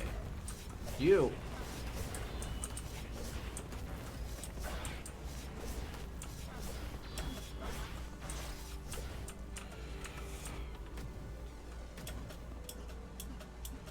Ah, Frog has finally returned. Finally decided to honor us with his presence again.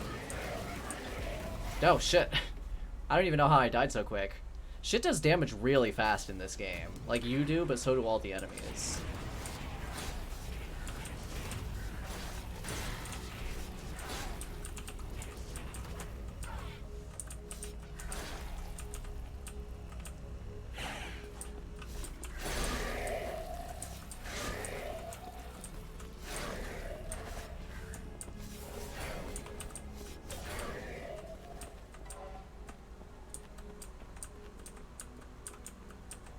Frog in here eating that Borgor.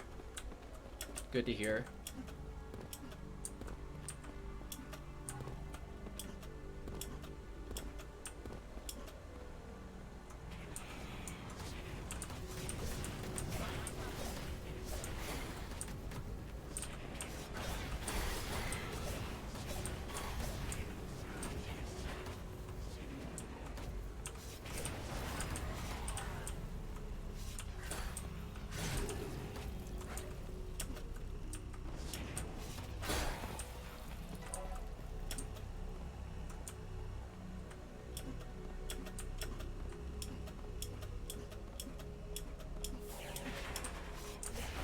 No, Slime was the one who said Borgor. Maupin was the one who was acting like saying Borgor was a bad thing.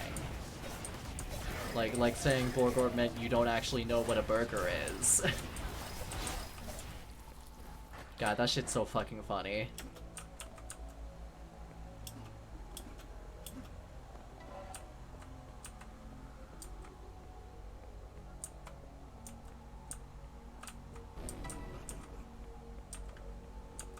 I like these roofs.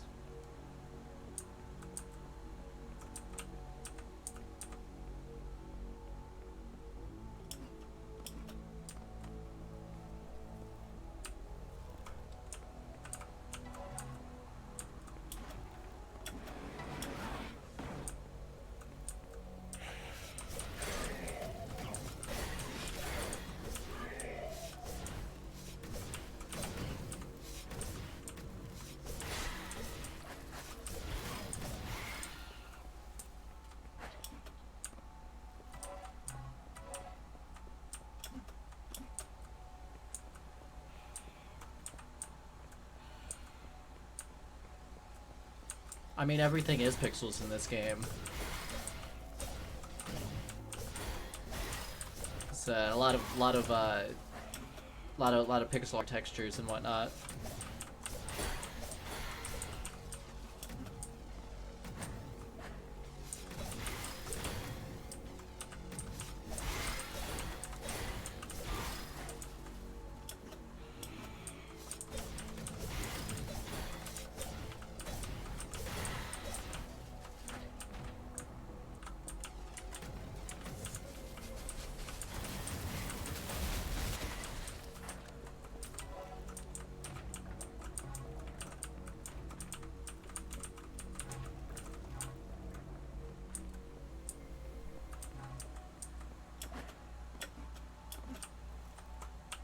Alright, where am I going? Is that it?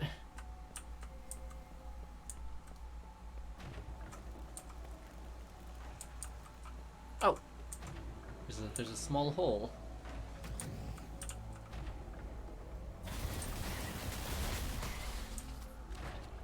Okay, there we go.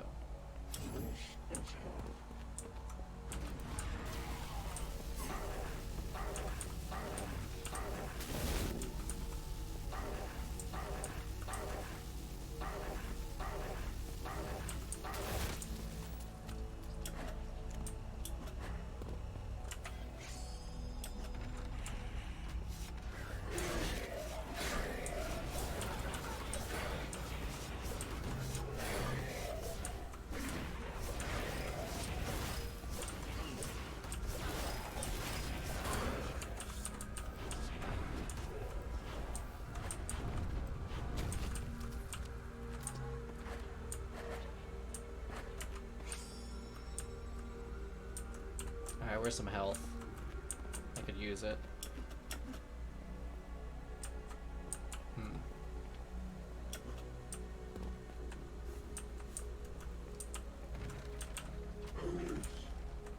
There's some.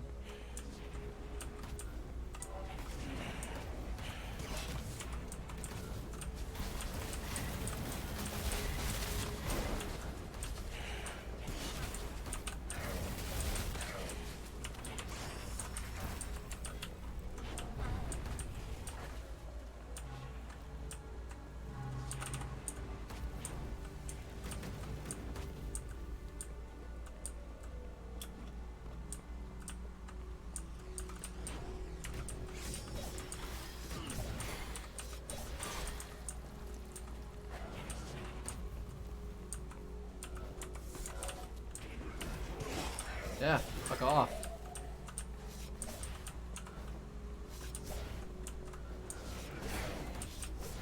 God, those motherfuckers can jump. Can fucking leap. Must be why they're green. Like a frog. Frog, tell your buddies to stop attacking me.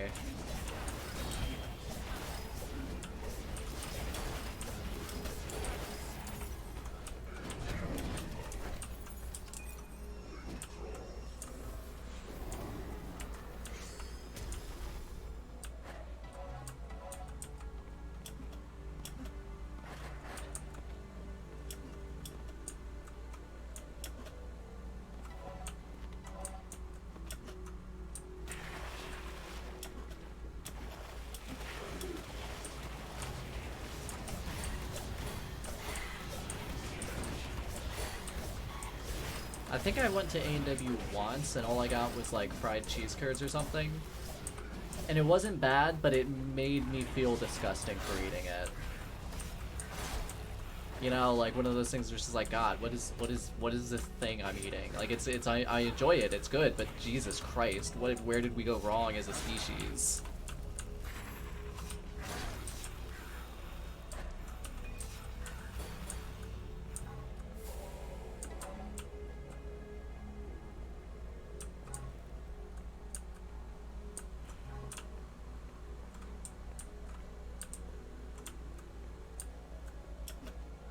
Whoa! Motherfucker just came sailing up out of the water. Somebody fucking clip that shit.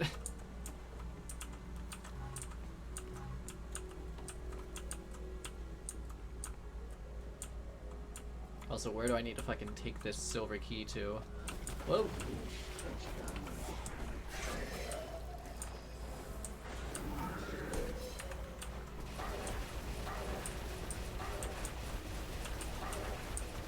Oh yeah, it's very American, which is why it made me feel that way.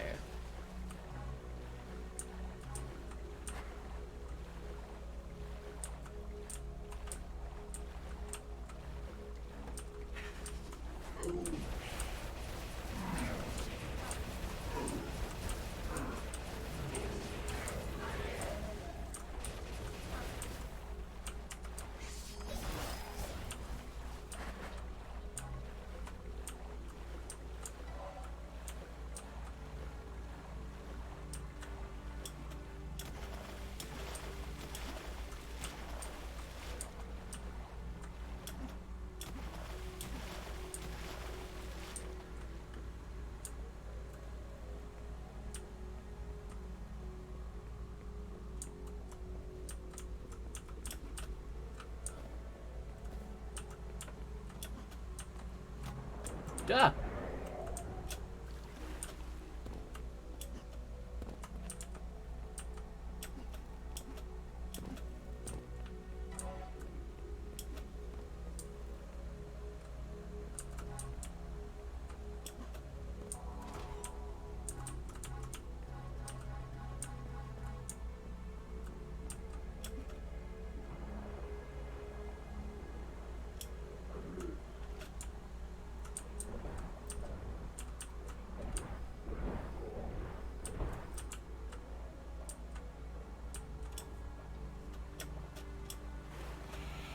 Whoa!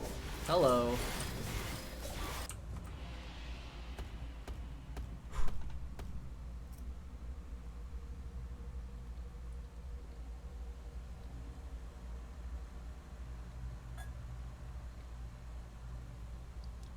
I'm gonna take this as a break point to run to the bathroom and grab some water and whatnot.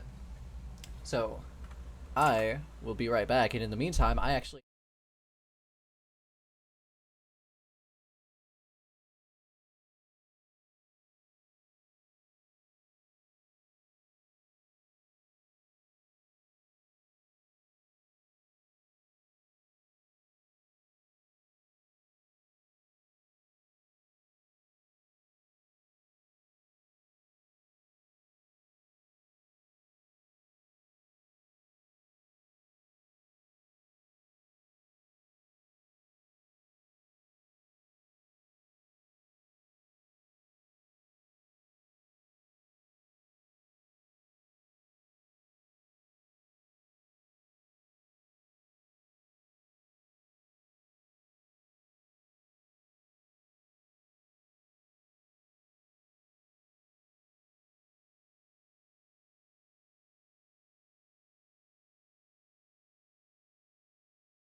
I don't know anything about it. There we go. It's taking a minute for the fucking for the gameplay to pop up. Also, hi mute. Let's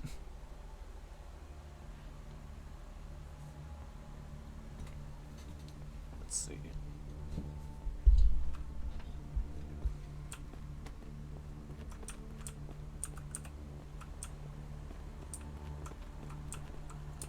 Wait, this looks like the fucking level 2 of of the first episode.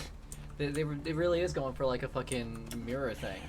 I didn't see anything about it other than your post here. I didn't see anything on Twitter about it or anything, despite the fact that I was just like scrolling Twitter while I was in the bathroom a second ago. So yeah, I don't know anything about it. God, these guys fucking flaming spears stick in you and do damage over time. It's fucked.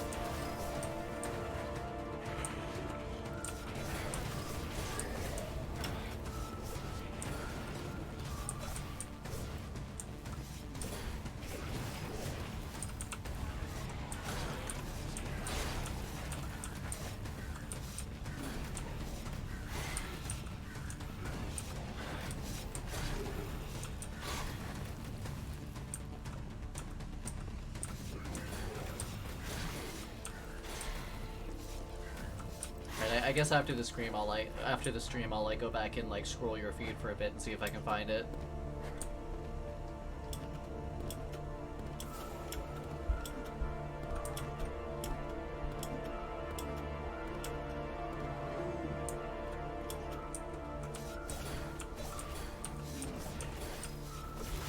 I'm sure that now that it's been found out, he'll try to like pass it off as just some like, oh, epic prank bro kind of shit. Like it's satire or whatever.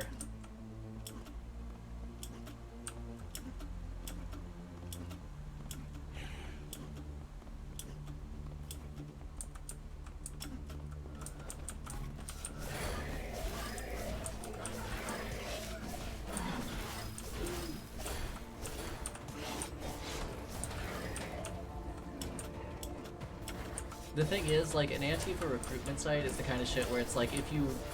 Anybody who falls for that shit doesn't know jack fucking shit about Antifa, because, like, it's not an organization. Like, they don't recruit. Like, you would know that if you knew anything about the fucking, like, what it is. So, like, it's one of those... It's one of those, like, pranks that's, like, set up in such a way that it cannot possibly hit its intended target. So does the website like actually like fucking like harvest data from you or anything like that? Like, is there like any infosec problems with it?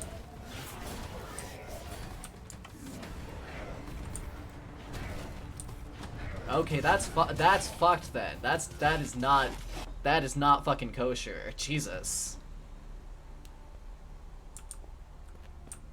Yeah, that's bad. Ben has been a bad boy. Jesus. Yeah, no, that's really fucked. What the fuck has Ben planning to do with people's fucking personal info? Jesus Christ. God, he should actually get in some real fucking trouble for that shit, because that's not good.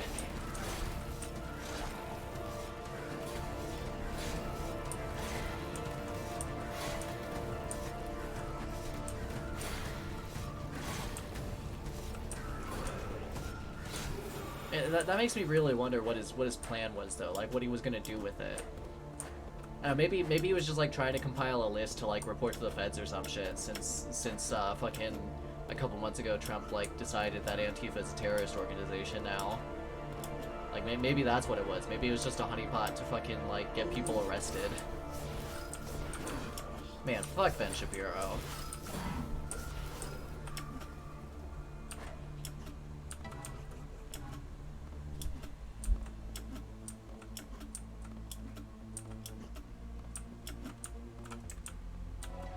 I mean, Andy knows already doing that, so...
like that.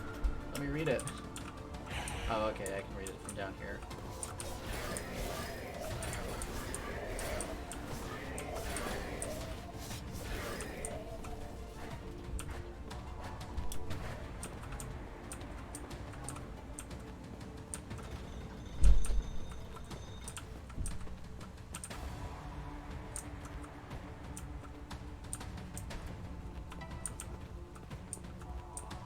Man, I keep finding the Eternum in this fucking episode.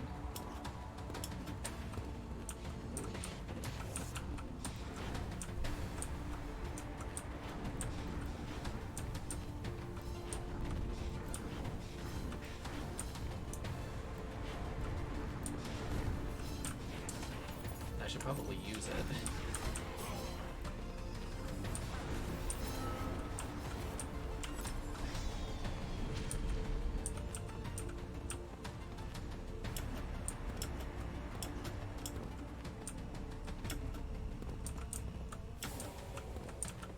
Yeah, it could be a plan, but I could also see it. I could also see Ben Shapiro trying this kind of shit and being this incompetent about it. Because that's the thing, like, Ben Shapiro is a walking pose law. Like, it is impossible to tell what is shit that he has actually done and what is shit that people are just making jokes about him or, like, trying to fucking frame him or whatever. Because he's that fucking, like, laughable of a person that, like, you can't tell.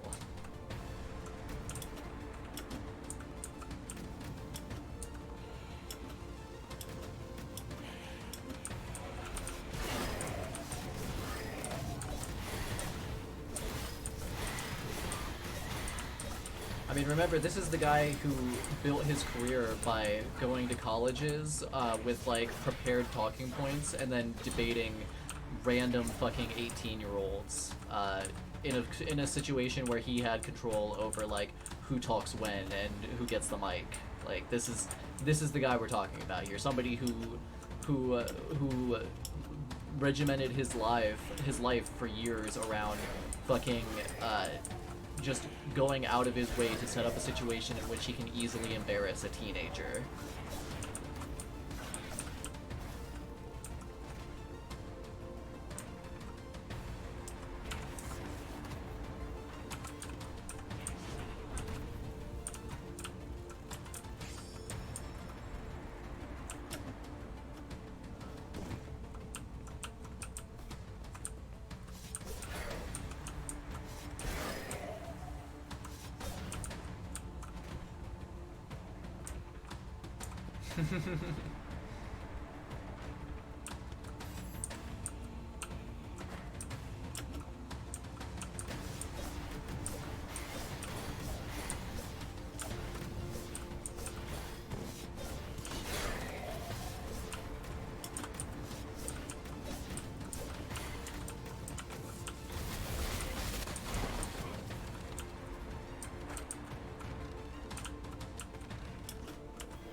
Yeah, I mean, he wrote a whole fucking book about, like, how to debate properly, and none of it was about how to, like, construct a sound argument.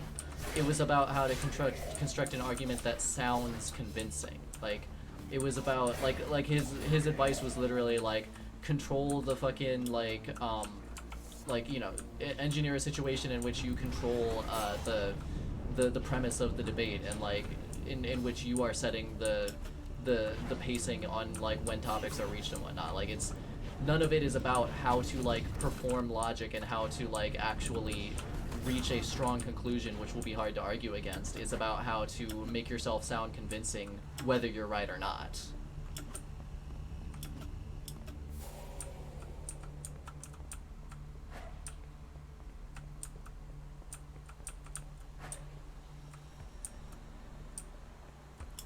I feel like trying to be lefty stone toss is kind of like a dumb thing to do anyway. because like the Toss format is like not suited to like populist to like properly populist arguments. Like it's not suited towards like inclusivity and towards like helping people. You know, it's the format is most suited to like being an asshole. Like I think if you're gonna try to be like a lefty comic person, you should probably like have a different format that is more suitable to that. Like that guy who makes the dog comic, the one who also runs the accidentally left Twitter account. You know, that guy has a much better format going on there, where it's just like, you know, it's a cute dog. It works. It's suited to lefty rhetoric in a way that like the Stone Toss format isn't.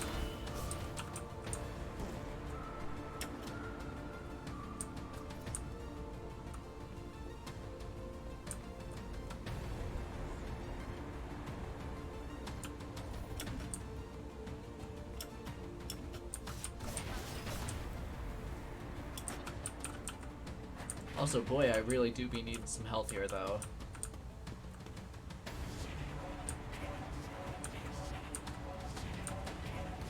There we go.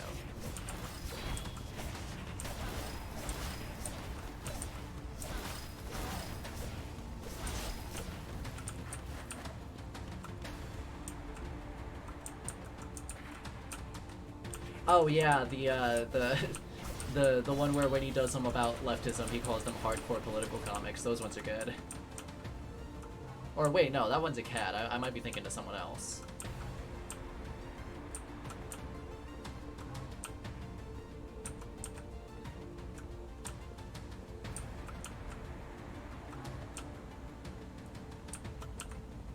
Yeah, regardless, the guy who does the quote unquote hardcore political comics is very good, because like those ones are so direct that there's no room for like for misinterpretation or for, you know, like anything other than just like what point is being made in a moderately funny way.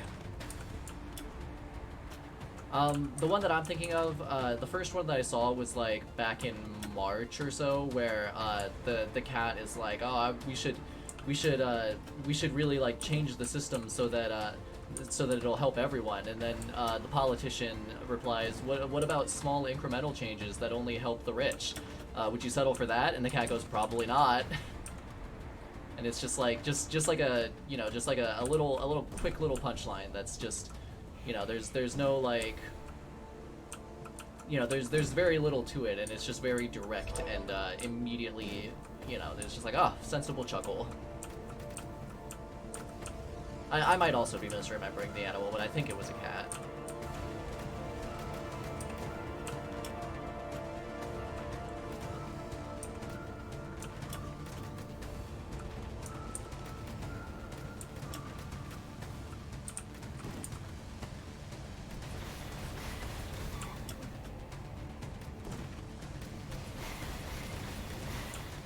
Yeah, I think that format kind of works better for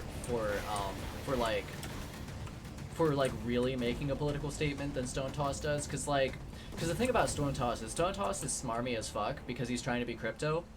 Like he tries to like take like a sort of like sardonic approach where he can like have plausible deniability when people call him out on his racism, whereas, you know, hardcore political comics is just like, no, here's what I think, and, you know, it's presented in a mildly funny way.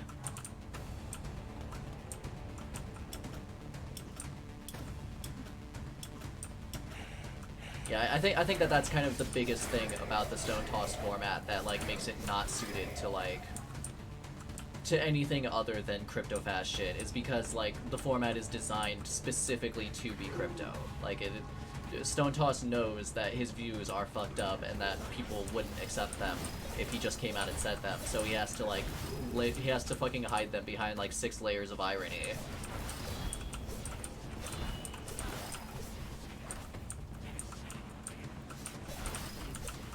I mean, yeah, he's not always good at being crypto, but like the comic is designed to be crypto. He's dumb, so sometimes he foghorns instead of dog whistles. But like, wait, actually, was there one where he explicitly denied the Holocaust? Like, I know that there was one where he like where the punchline was that he was concerned about the rights of Holocaust deniers, but I don't know if there was one in which he like outright said that it didn't happen.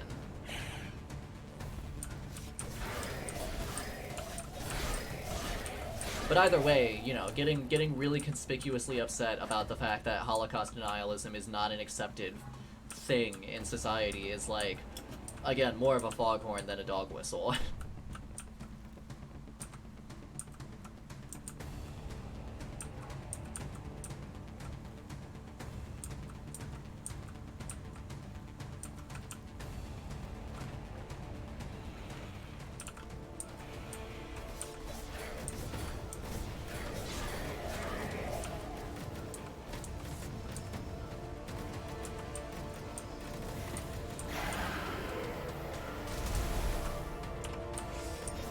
Look at this motherfucker. Thinks he's hot shit because he survived the Eternum. Yo! Okay, this is sick. I didn't know the game had this. Awesome.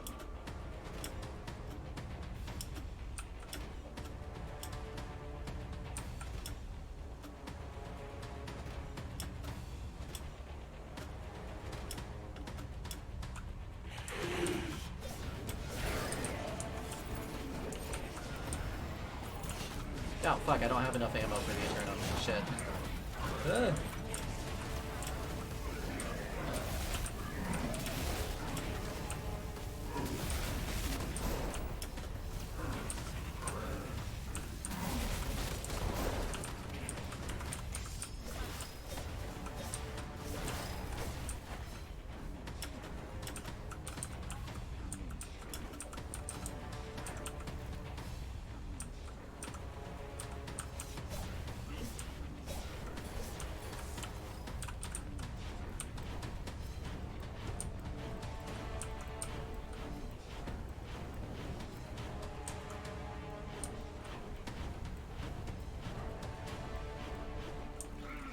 Whoa.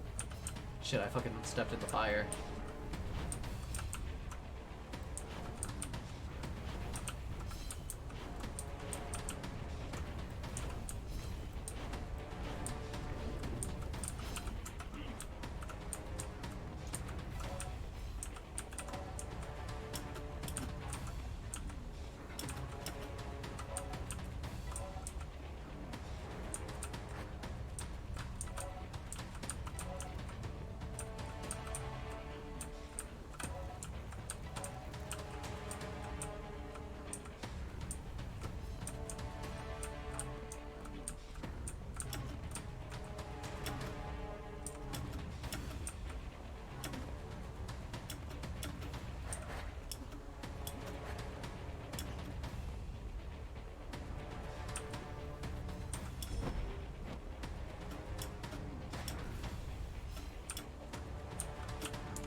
Oh, shit. Flight ran out. Let's get back up there.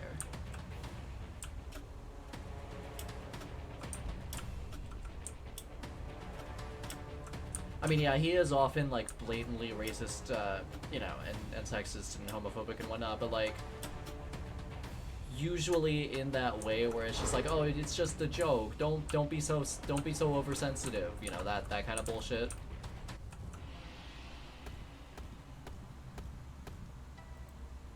And it's like it's that way where it's like where it's accepting like certain like bigoted views as like a default assumption, and then like makes a joke constructed around the assumption of those views being correct, you know. And then when you call it out, people say, hey, it's just a joke, stop being so sensitive. And it's like, well, it's a joke predicated on the like, the joke is only funny if you believe that this bigoted assumption is true. Like, it's not... Jeez, what the fuck? Why isn't this doing anything?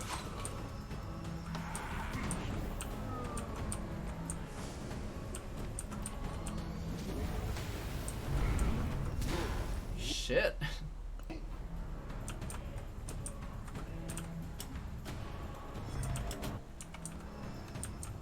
Alright, let's try this again.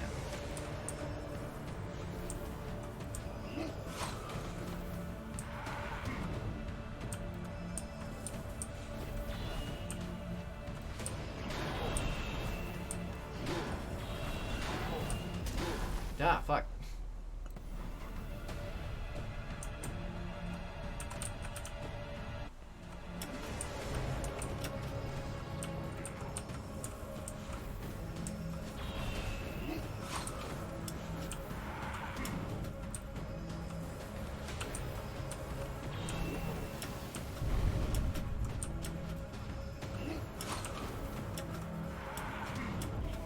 Duh, fuck. Did I just die in one hit to that shit? Jesus Christ.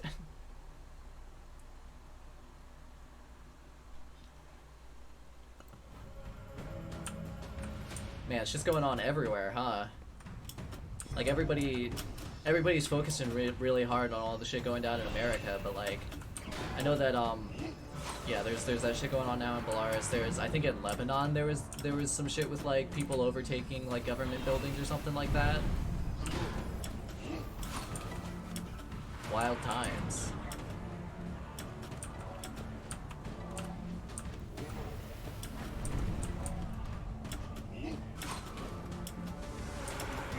Yeah, motherfucker.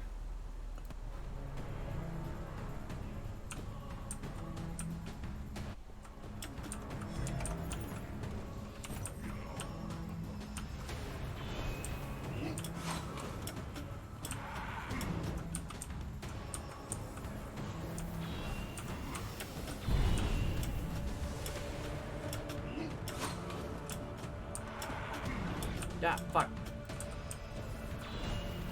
He's got the mind games. Also, yeah, shit seems to just fucking bounce off of him, which is nuts. I guess I gotta hit him with splash damage. Yeah, that looks like that's working. God, I'm trying to fucking... it keeps hitting his feet, though. And disappearing as a result.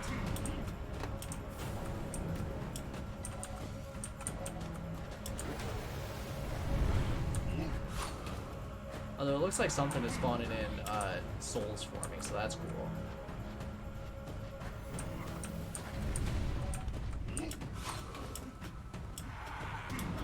Ah, fuck.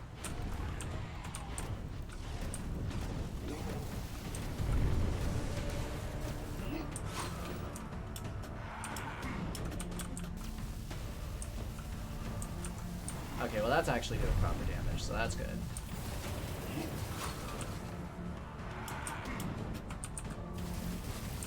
Okay, so it seems like when he jumps, I have to like wait until I hear him coming down and then change direction real quick. Or he'll fucking mind game me. Yeah, that's what I gotta do.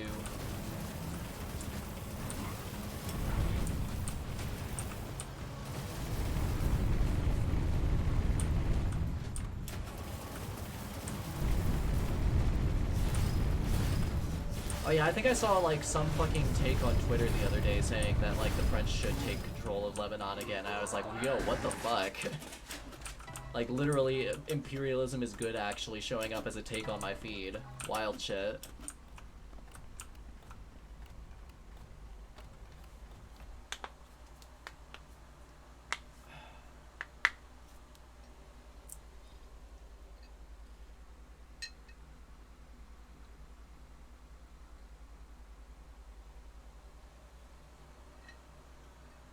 Yeah, that's the kind of shit Stone Toss does. He's very quote-unquote race realist, and obviously quotes around that because like the race realism with huge fucking air quotes around it standpoint is basically, look, the genetics of it doesn't matter. I see the color and that's what matters. It doesn't matter that there's actually more genetic diversity on Africa than there is between Africa and any other part of the world. That's not what's important. What's important is that I see darker skin, and that means different.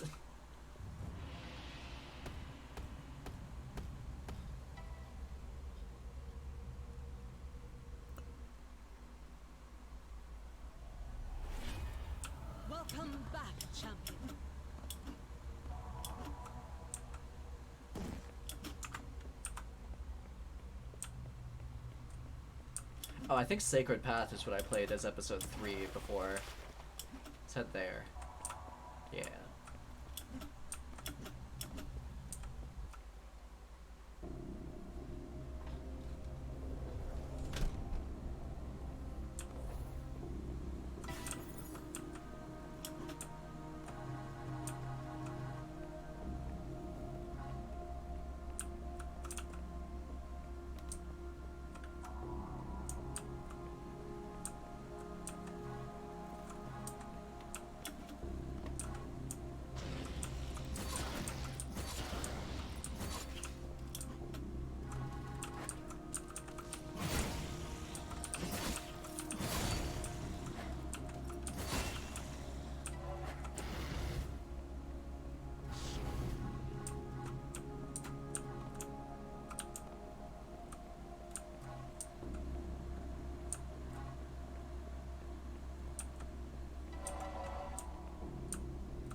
Whoa.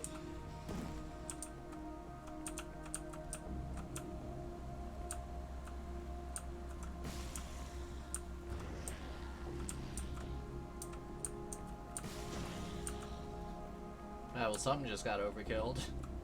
I didn't do it.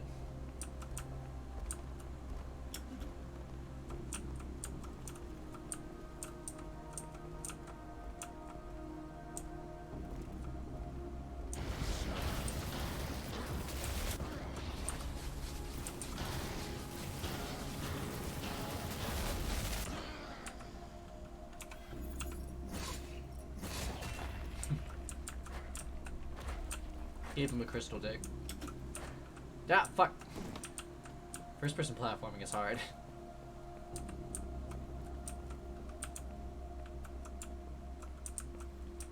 Frog, don't say mean things. New Blood makes good games. I can't think of a bad one they've made.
This area is like weirdly peaceful and it's kind of hard to commentate on.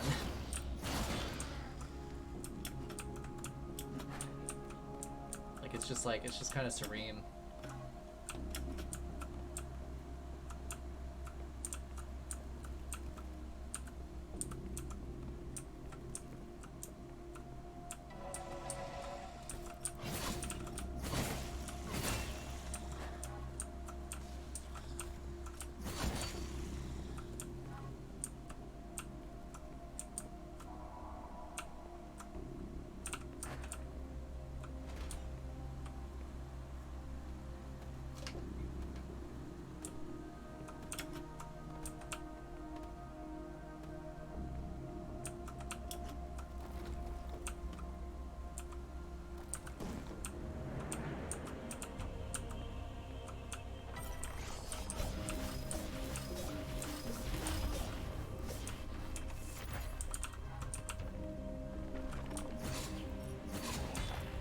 Part of why I like this thing so much is that the way that it like just launches dudes when they die makes it real easy to tell when to stop shooting.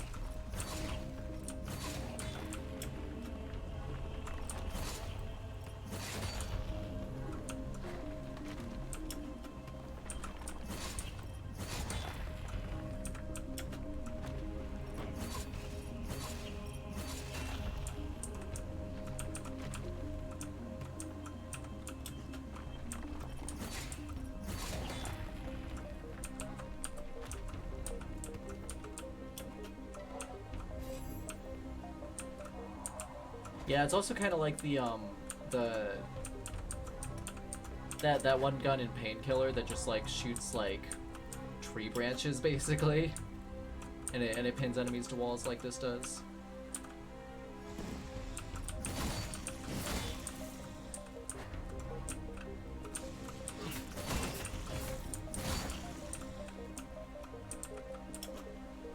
Ah! Oh shit. Oh, I'm sure it tried.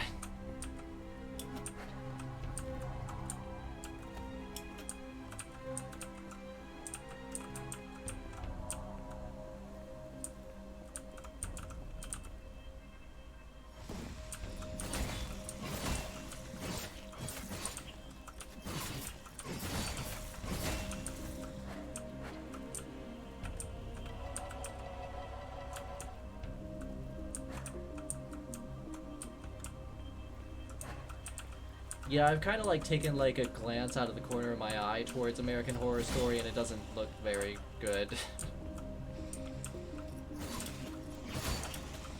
It seems very try-hard. In terms of like the tone of the writing and the cinematography. I mean, hey, you could always just pirate a version that isn't touched by him. I think I got it for free on PS4, so I might play that version sometime. Just because I got it for free.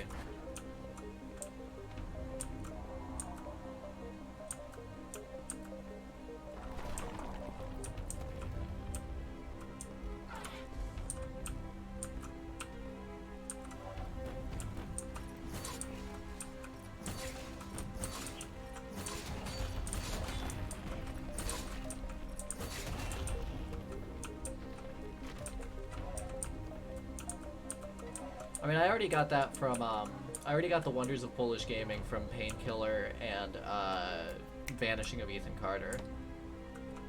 Vanishing of Ethan Carter is really good. Painkiller is also pretty good, but, like, it's a little bit too serious Sam for my taste, but Vanishing of Ethan Carter was very good.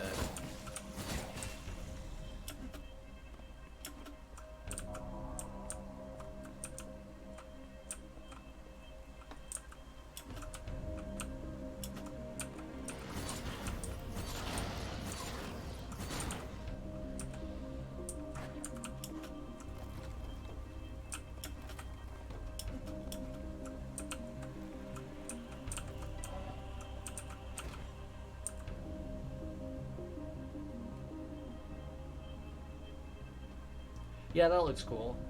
I think Witchfire is the correct name.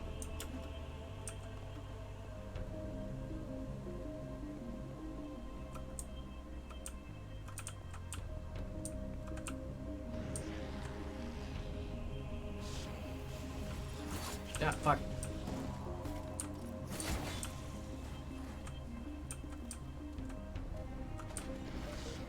Oh, shit. It's an elevator.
I think I might try to keep going to the end of this episode and then cut it there.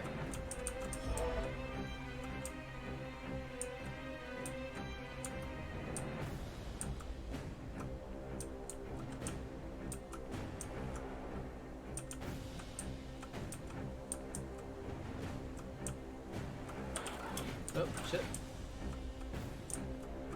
Oh, I see how to get over there.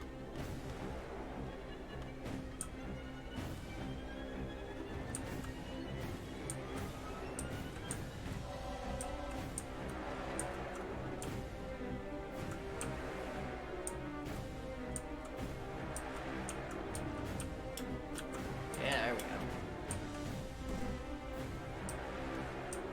I'm interested in Cyberpunk. I'm probably not going to pick it up at launch, but I'm interested in playing it. I might pick it up on PS4 sometime, or PS5 sometime, rather. I'm not going to play that thing on PS4, but I might pick it up on PS5.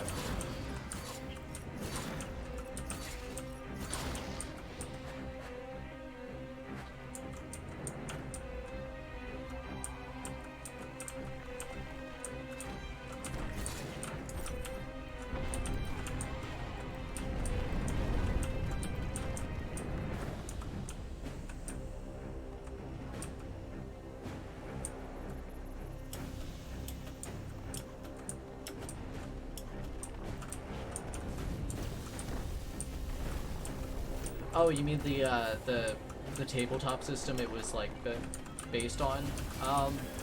Yeah, I have some interest, although I think Shadowrun kind of interests me a bit more.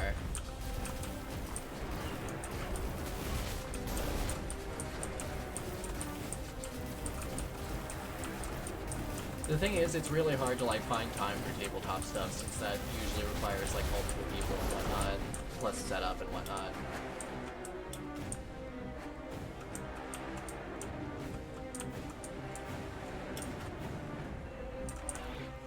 Like there was a multi-year period when I wanted to like play a D&D campaign, but just like didn't have any like anyone who could like really do it with me in terms of scheduling and whatnot. Fortunately, fortunately I met Frog and he runs on Saturday, so. Is this the wrong way? Yeah, that was the wrong way. I mean, yeah, sure, tabletops. I'm not talking about like getting people together in person to do stuff on an actual tabletop. I mean, like, Frog and I have been doing it on Roll20. I mean, in terms of like having like a roughly, a reasonably regular like meeting time to do the stuff, where everyone can actually show up and whatnot. Hell yeah, Frog, living your best life.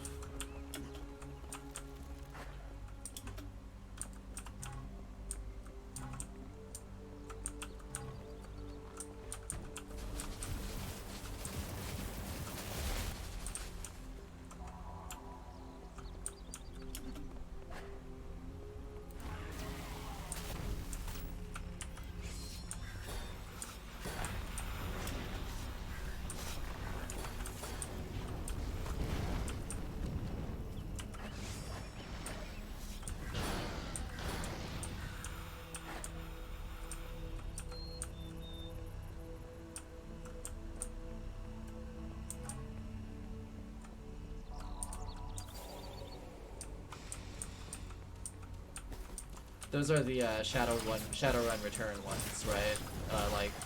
I think like Shadowrun Returns, Hong Kong, and the other one. They seem interesting, but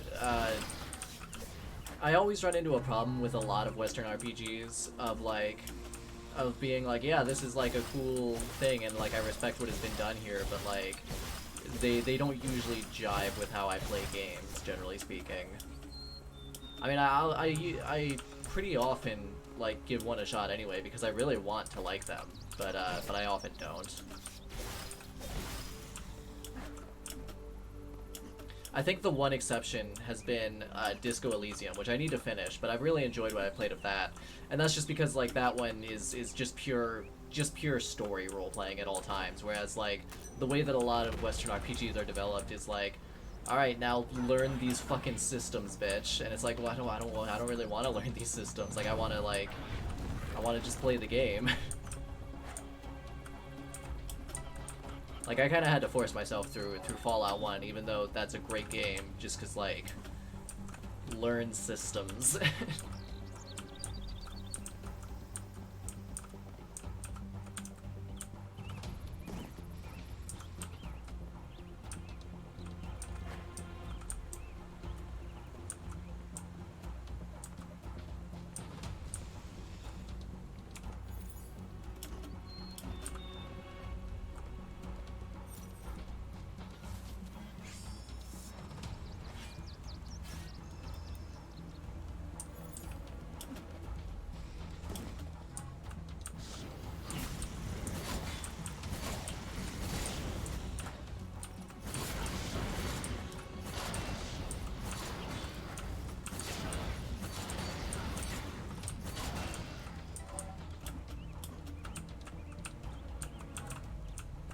If it's new XCOM Live, then I should definitely be able to play it, no problem.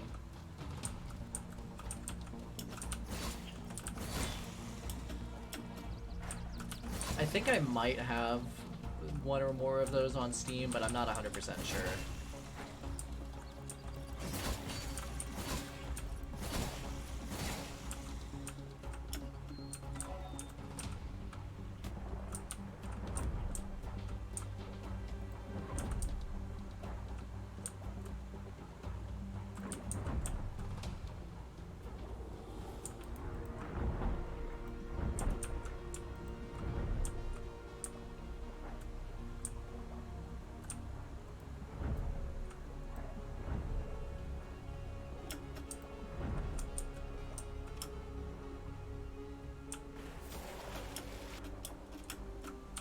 It's not a gun, Frog. It's a mace. It's a fucking magic thing. Jeez.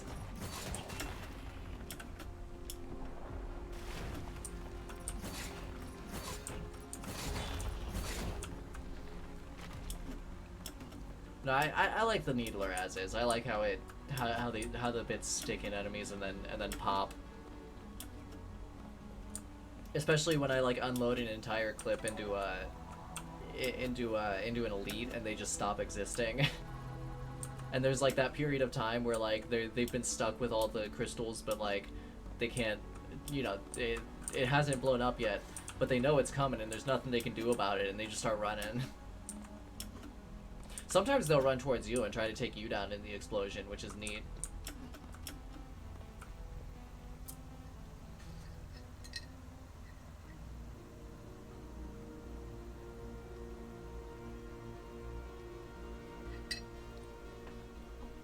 Also, yes, I do think Sheldon got to fuck XJ9.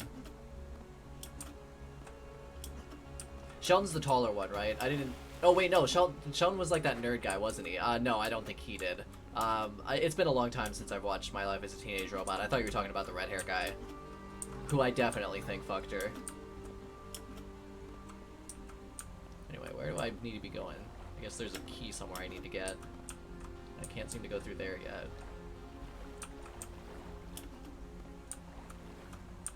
Oh, there's the key.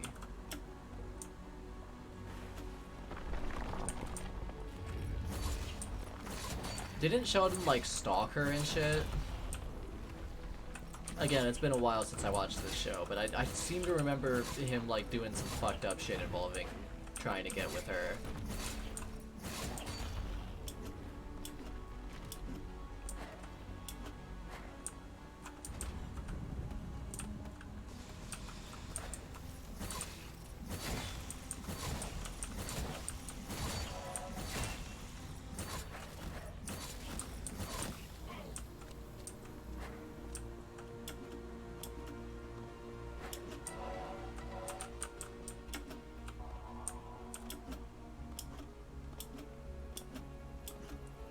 Again, fucking 4chaners coming in my video game and leaving me messages.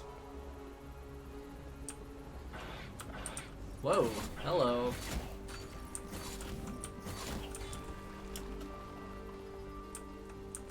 That's XJ9, the main character for My Life as a Teenage Robot. She's more commonly referred to as Jenny, but her designation is XJ9. Like as in xylophone. Shit, I didn't mean to do that. Oh well.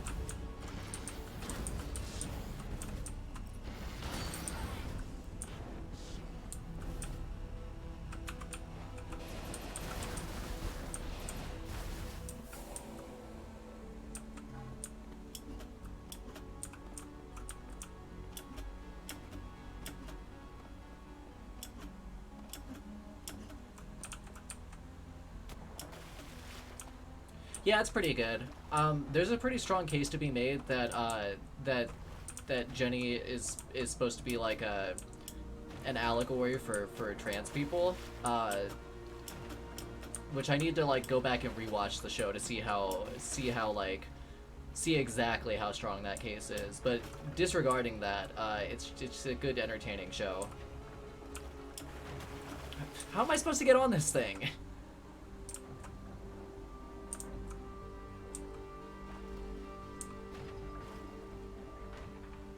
Let me on. Let me on! Fuck!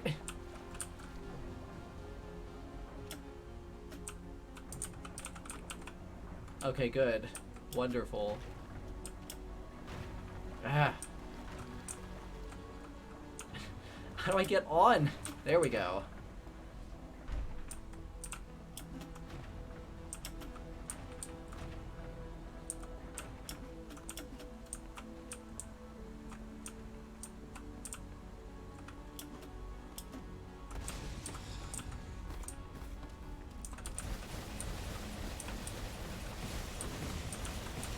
Yeah, that's the biggest problem with this game, is just that maneuvering in the water can be very awkward, particularly trying to get out of the water. It's like more of a hassle than it should be.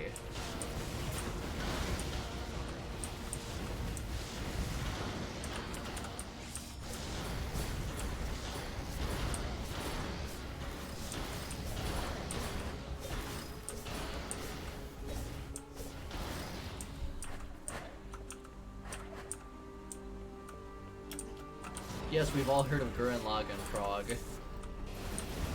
What kind of normie chat do you think you're in?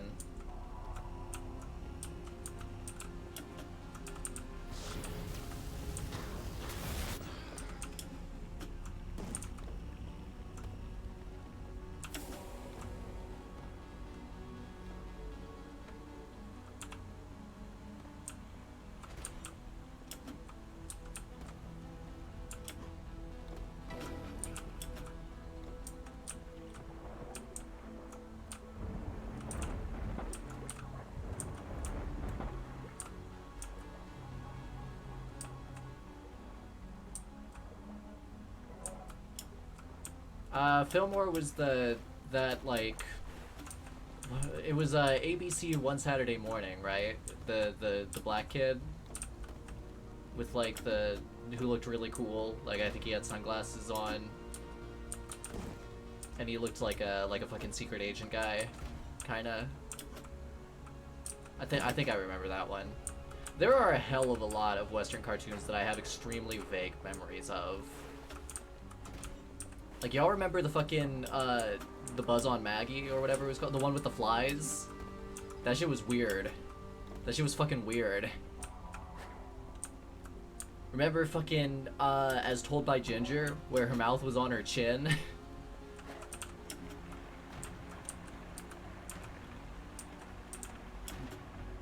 Oh.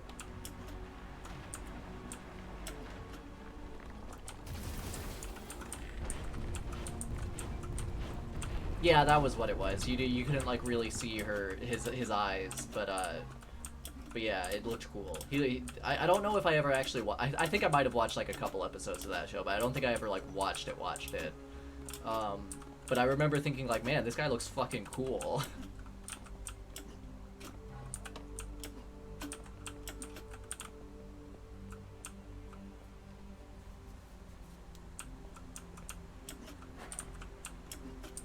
You remember, I don't even remember the name of this show, but it was some show about fucking like light blue, like almost turquoise aliens living on a space station.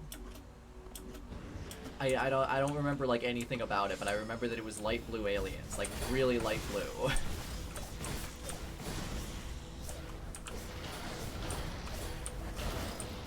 I think I saw one episode of it once, and it stuck with me because they were so light blue.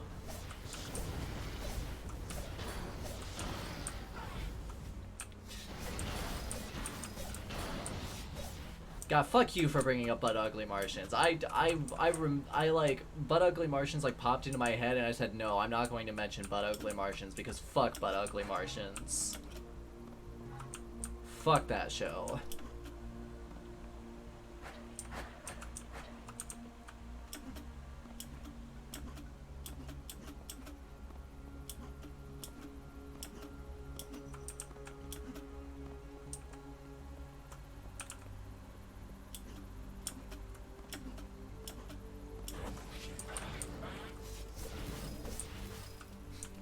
Yeah, Butt Ugly Martians was this show. It was like this fucking hideous CGI show about like these like fucking gross ass blue Martians who just like did stupid shit and like none of it was any good. That show sucked. Even as a kid, I hated that show.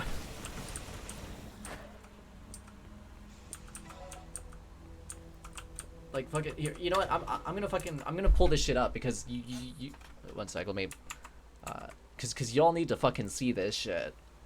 This shit was something from my childhood and it was awful.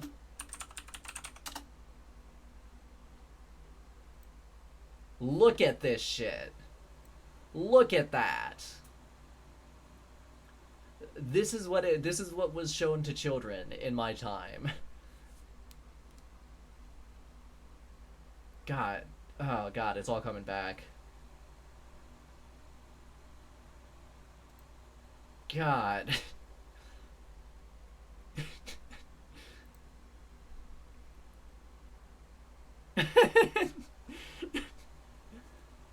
You know, I think even Reboot kind of like, even though like it's obviously like lower like technical like advancement animation, I think Reboot looks better than Butt Ugly Martians. Man, fuck this show.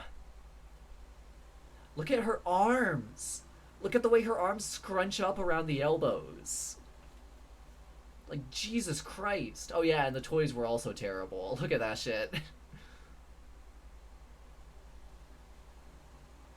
Ah. Yeah, no, this was... Wait, Boomer? Why is it Boomer? What is this? Wait, are these Pogs? I don't want to know about this. Fuck it. I'm going back to a medieval.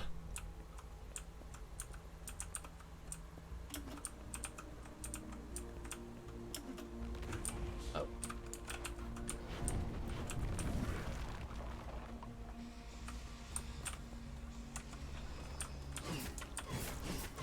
Wait, I want the fucking, oh, I don't have any fucking shotgun ammo left.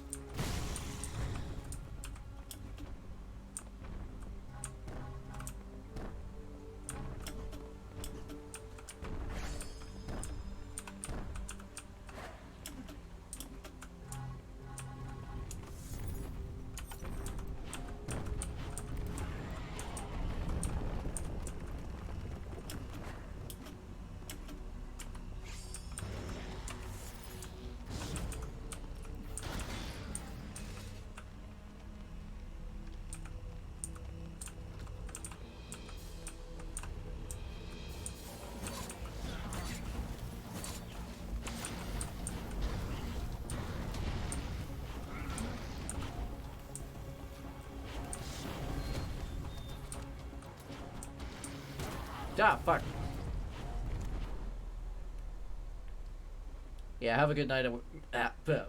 God, I fucking choked in the middle of a sentence there. Have a good night at work, Duddy. Try not to die, please. I would not like that.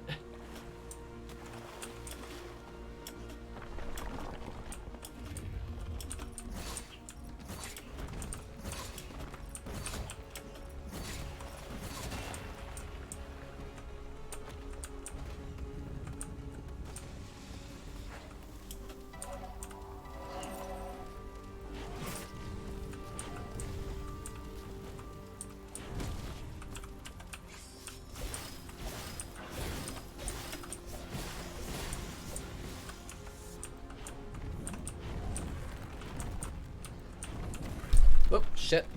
Fucking knocking my mic around here. Trying to scratch my shoulder. Oh. Yeah.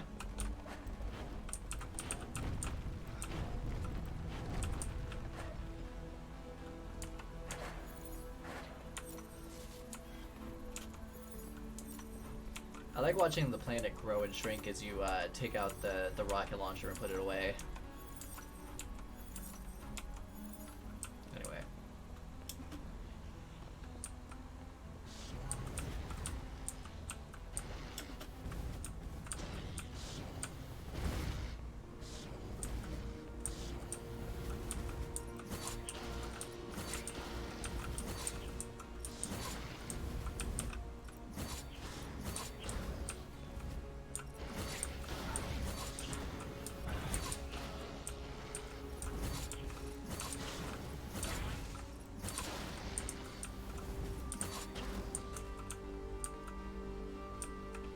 Actually, you know what?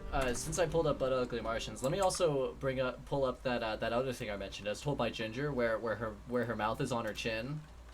You gotta see this shit to believe it. It's like the most extreme version of the Nickelodeon of the '90s Nick art style I've ever seen. Look at this shit. Her mouth is just straight up on her fucking chin. I don't know what they were going for with this. Patty Ann, the name Patty Ann is like bringing up memory, is like stirring some memory deep within me, but I don't quite recall. Let me see.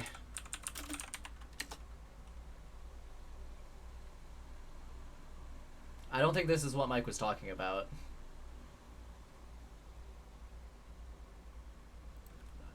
Whoop, shit.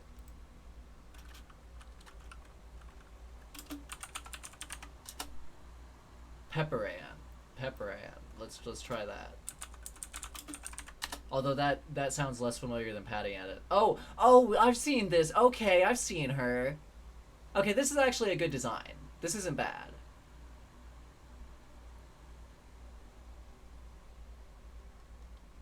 Yeah, this is that's not bad. I don't remember anything about the actual show, so the show might suck. But this is a good character design. Like this still looks appealing.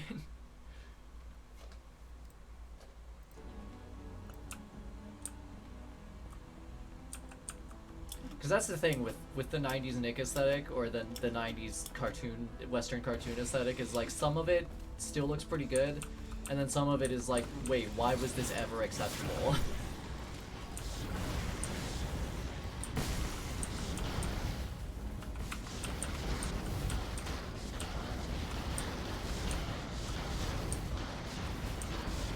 Yeah, it does have a bit of a Kids Next Door vibe, and that's another show where the aesthetic actually holds up pretty well.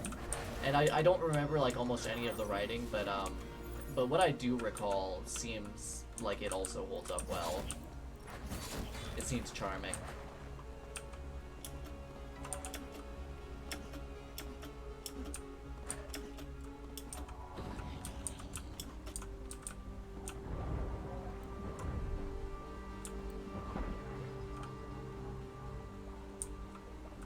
Man, this one didn't even bleed or anything. He just stopped.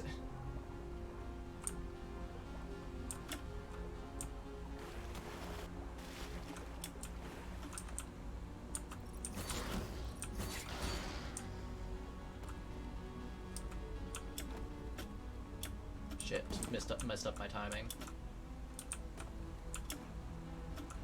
And again. Let's give one more shot. Ah. I want that Eternum. Ah, almost.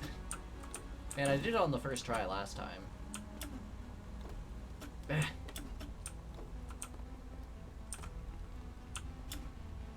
There we go.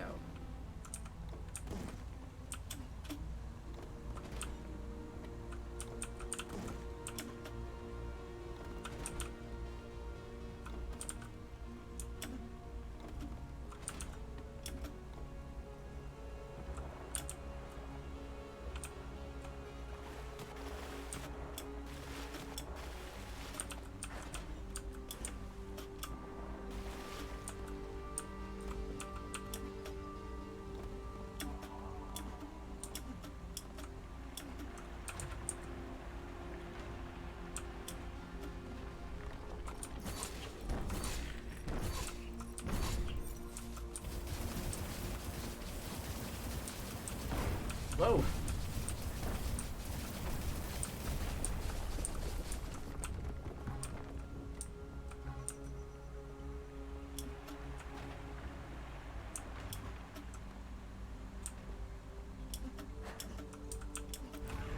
God, fuck. I keep accidentally hitting right mouse button and activating my soul mode.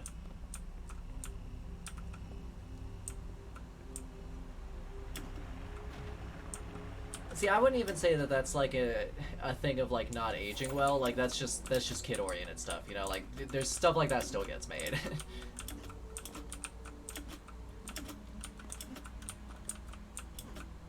Although what I recall of that was like there was like the villain who was the Common Cold who like there was at least like some like interesting like thought put into like how he worked where like his weakness where like they had like weapons that use like chicken soup and orange juice against him. So it's like it's not like Boogerman levels of stupid, you know, where it's just like here is a game that the whole joke is that it's gross out everywhere, and by the time you get like halfway through it, you have been completely desensitized.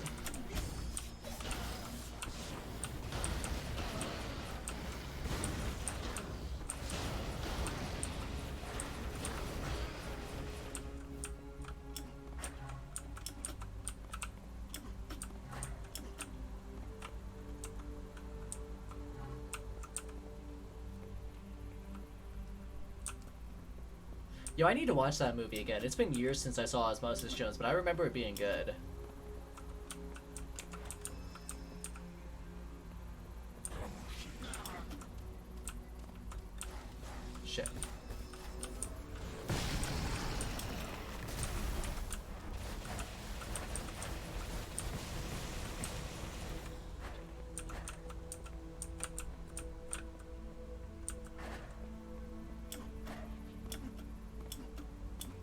Yeah, I don't think I know anything about the Osmosis Jones like television cartoon. I don't think I even knew it existed until you mentioned it.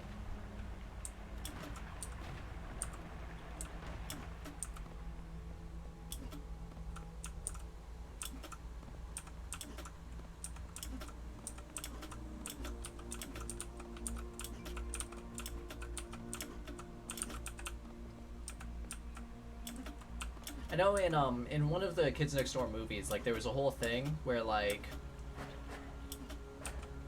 it was like number one like got the plot was revolving around like bringing back number zero who was actually like his dad, and like I remember the ending where he has to like erase his memories of the Kids Next Door organization again because he's an adult, like being like actually really really emotional and good. What is Once Upon a Time Life? I've never heard of this.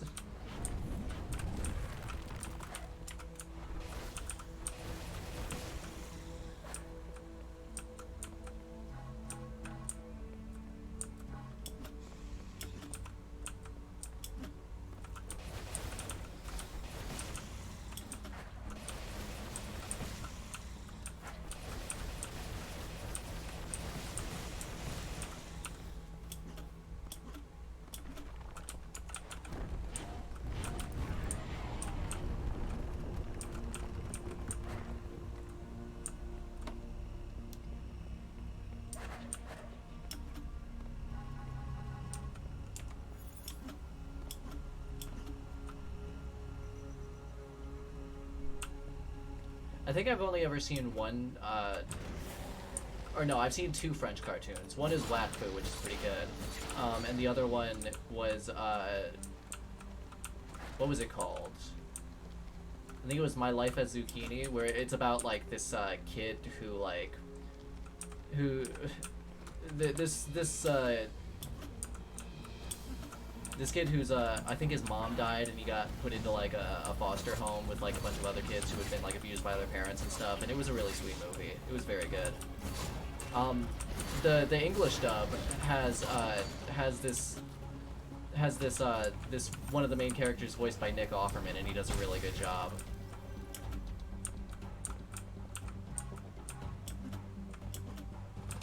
Oh yeah, the fucking turning them into fucking old people shit. That was fucking terrifying.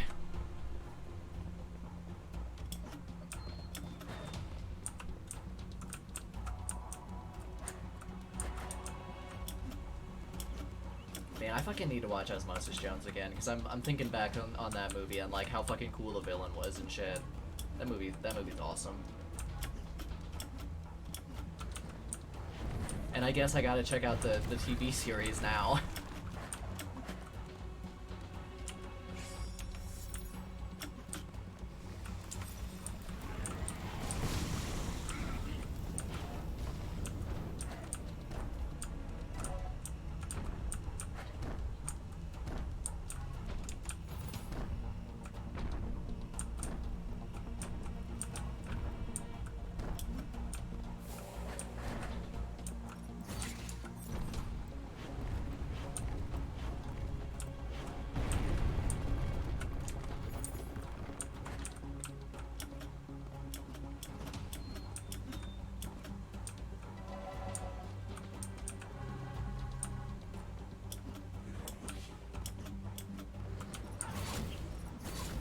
Yeah, I still fucking remember I still occasionally think about the scene where like the fucking the villain was like, you know, talking about like his fucking plan and shit, and somebody was like, "Who do you think you are, Evola?" And he was like, "Man, Evola is a case of dandruff compared to me."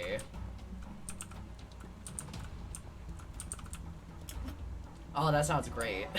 That sounds really good.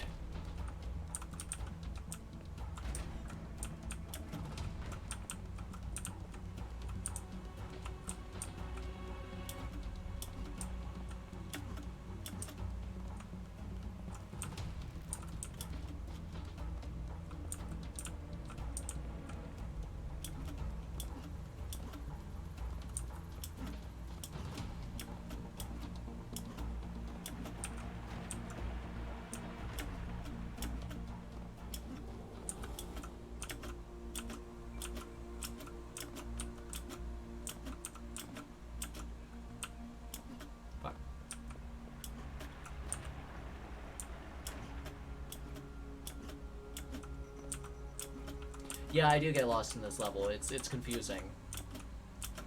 Cause like, cause I was moving along, and then I got to like that last button, which just opened a door to a previous area. So I'm like, maybe I gotta go back this way, and there's a, maybe I picked up a key and didn't notice. But then I glanced down next to my health. I'm like, wait, no, I don't have another key. So what the fuck? I didn't get another key. So why would it send me back?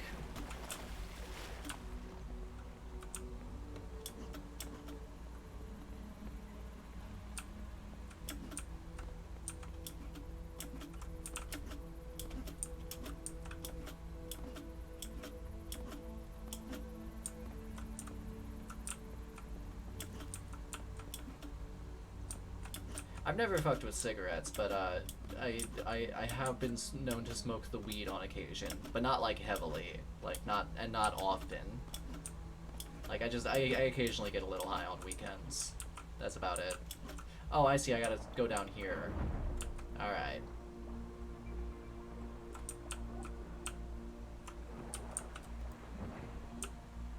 Hey.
Fucking gotta jump down just to get a fucking platform above me. Slightly obnoxious. Oh, and it's okay. It's time limit. Cool, great. Let's take care of these guys first, and then go get it.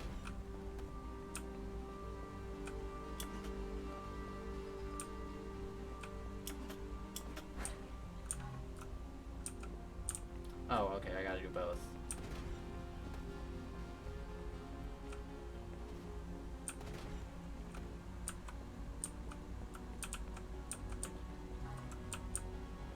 Does that one stay out longer, or?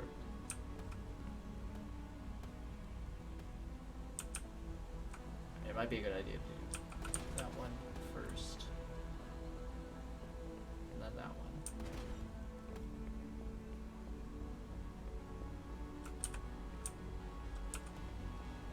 Nope, wrong order.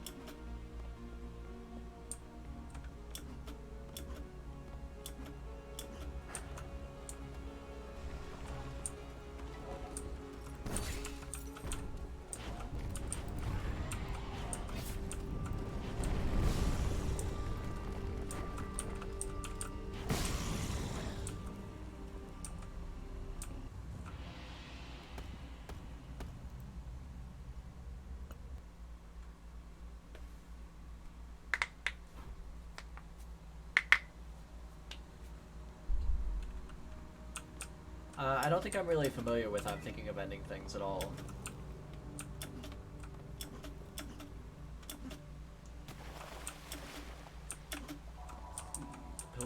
lies ahead. Sure does, I guess.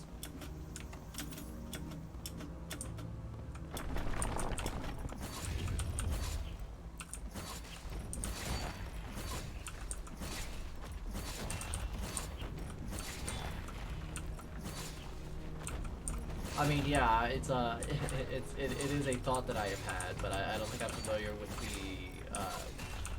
with the thing.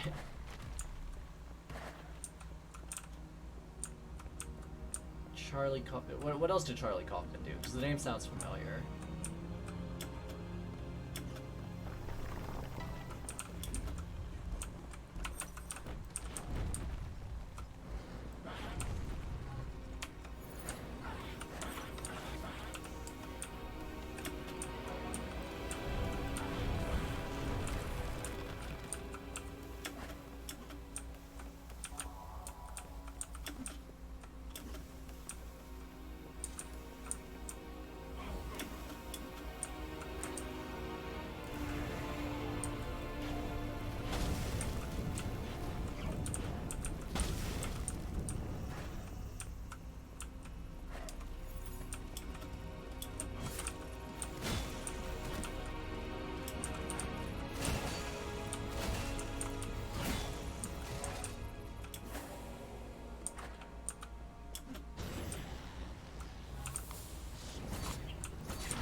Okay, so we did a bunch of movies that I've been meaning to get around to seeing, and Anomalisa, which I enjoyed, but not as much as I expected to.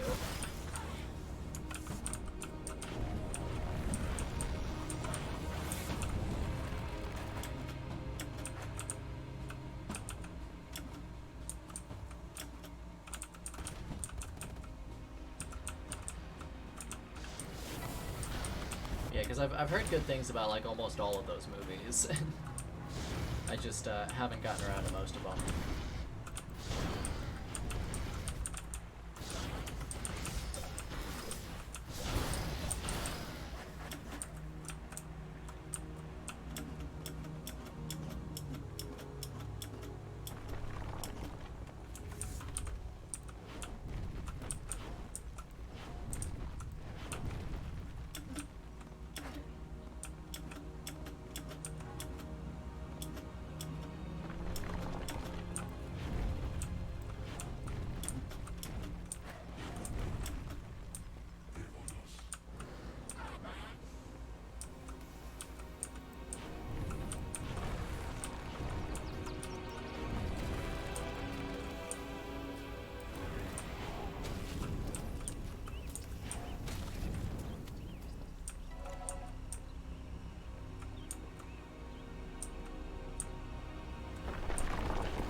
See ya, Hilton. Or see ya, mute. Sorry, I just caught the word see ya in chat and looked at who said it. Didn't see that mute was the one leaving.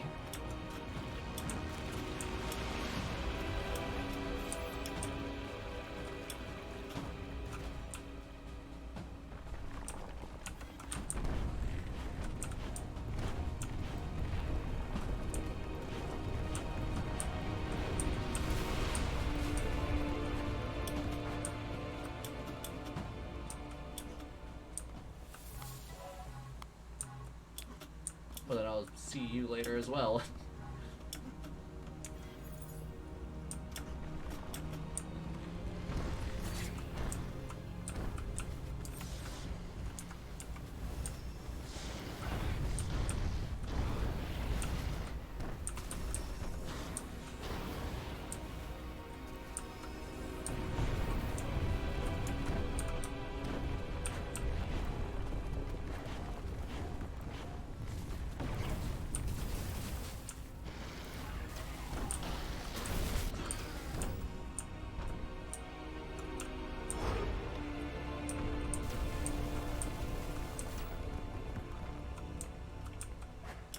Yeah, I do have Netflix, so although I don't often watch stuff on it. I mostly just pirate a bunch of stuff, honestly. I mean, I technically canceled my Netflix subscription, but my mom was just gonna get one because she had been using mine, so she was like, "Oh, whatever. If you cancel yours, I'll just get my own instead." So I will still have access to Netflix, but most of what I watch is just torrented anyway. Like last night, I decided to just go into torrent Azoka instead of watching it on Crunchyroll because it's on Crunchyroll.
I like this vine texture.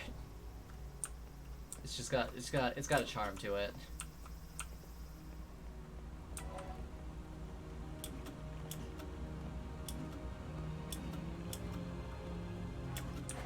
Yeah, Crunchyroll is just like, it's like the worst of all possible worlds because like, you know, it's like a shitty exploitative, you know, streaming service, and also it's not even that convenient because their fucking player is still busted as fuck, and like there's still all kinds of problems with their website. Whoa! Went fucking sailing there.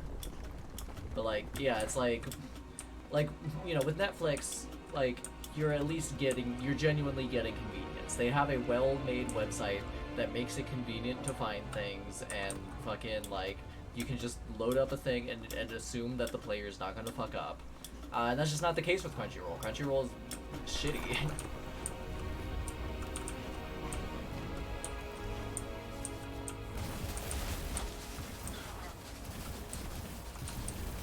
Like, it's all the same problems that there are with Netflix and Hulu, but also it's a bad website.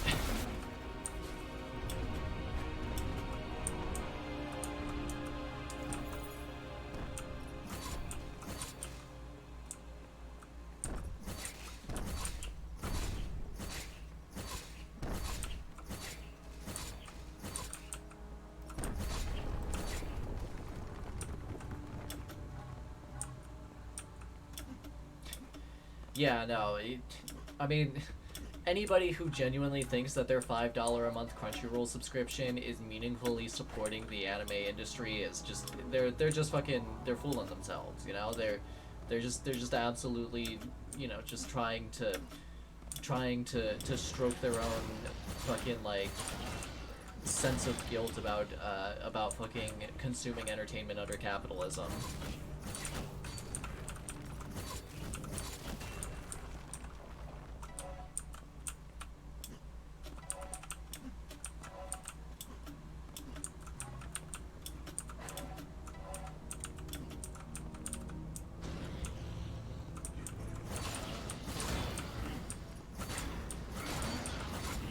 Yeah, fuck.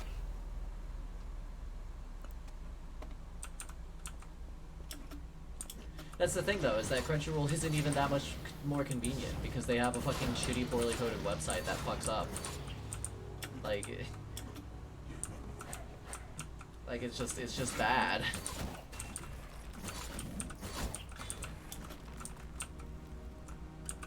And like, to be clear, I'm not saying like, oh, don't buy a Crunch. Like, if you want to buy a Crunchyroll subscription, then like, you know, more power to you. It just, I find it to be a negative value prospect.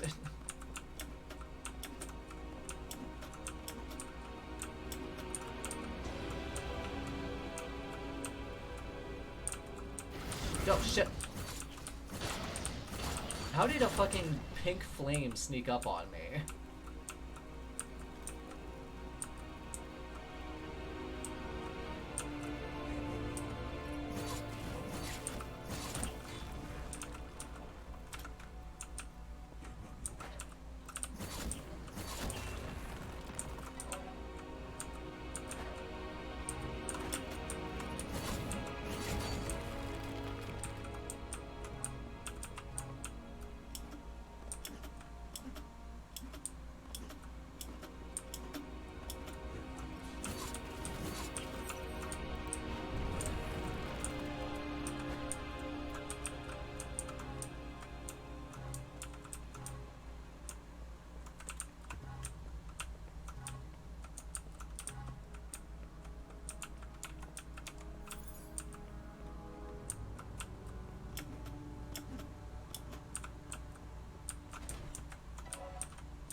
Oh shit!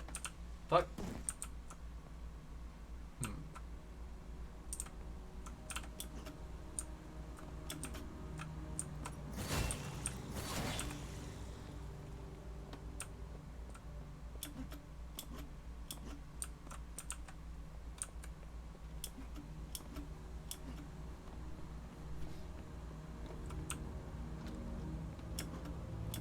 Probably because they added it before they supported HD and didn't ever bother to update it.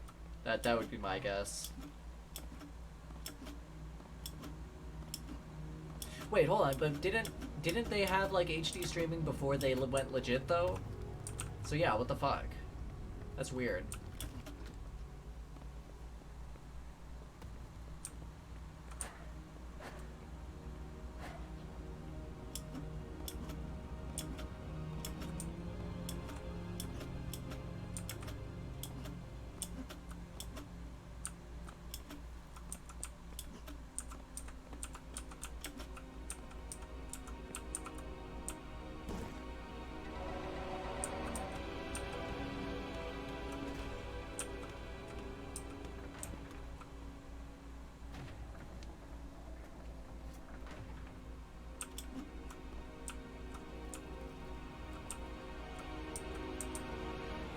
Oh, oh, that's yeah, that's weird then. I don't know what's up with that.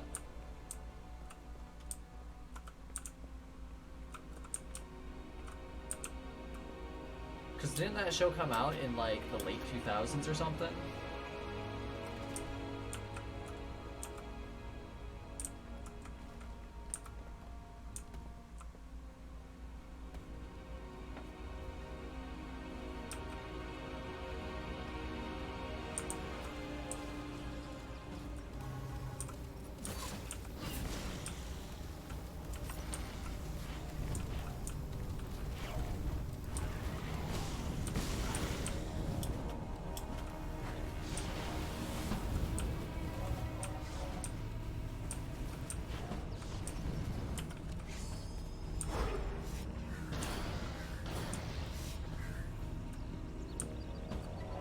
Yeah, so by that point, like, it probably should have been coming out in 1080p. Like, that's weird, or at least 720. What's up, Mike? What are you holy fucking at? What has occurred?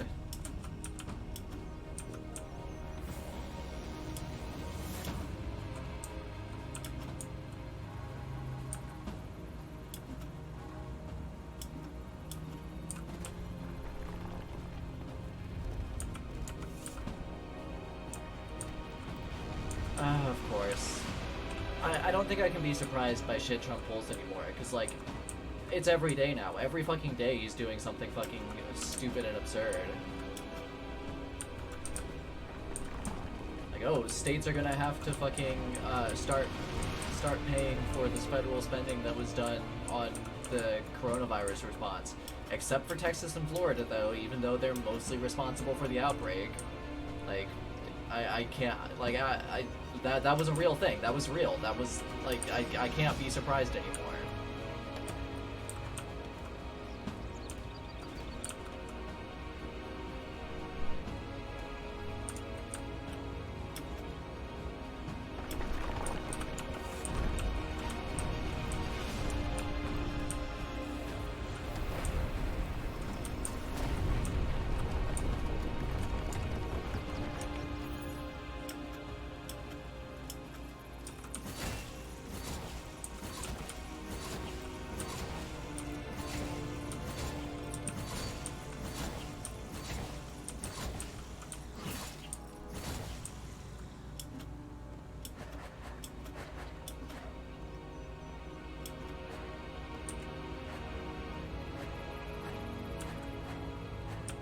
I still can't get over how fucking tacky Mount Rushmore looks when you look at the full mountain. Like, that shit is fucking hilarious. Oh, hey, boss time. Oh, this is that, but fuck. I don't like this boss.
I wish I had more souls. That'd be nice.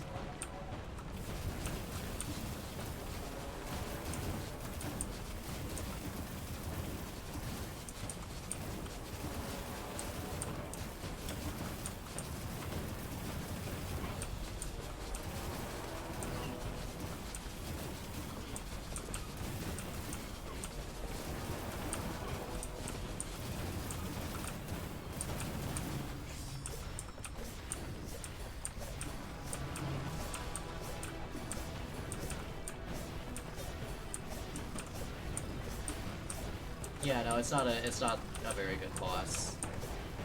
Out of the bosses I've fought, I'd say this is probably the worst one in this game. It's a cool design, though.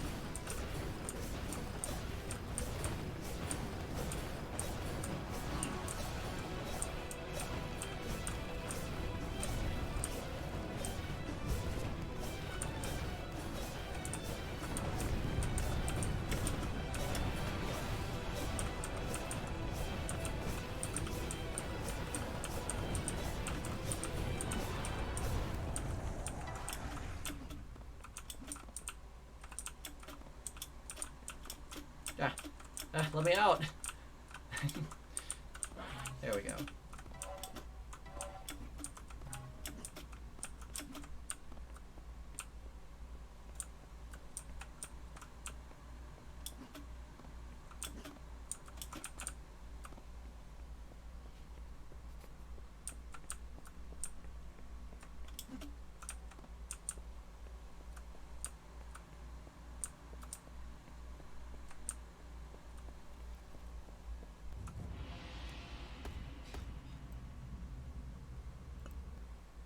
Apparently I got under par time, so that's cool.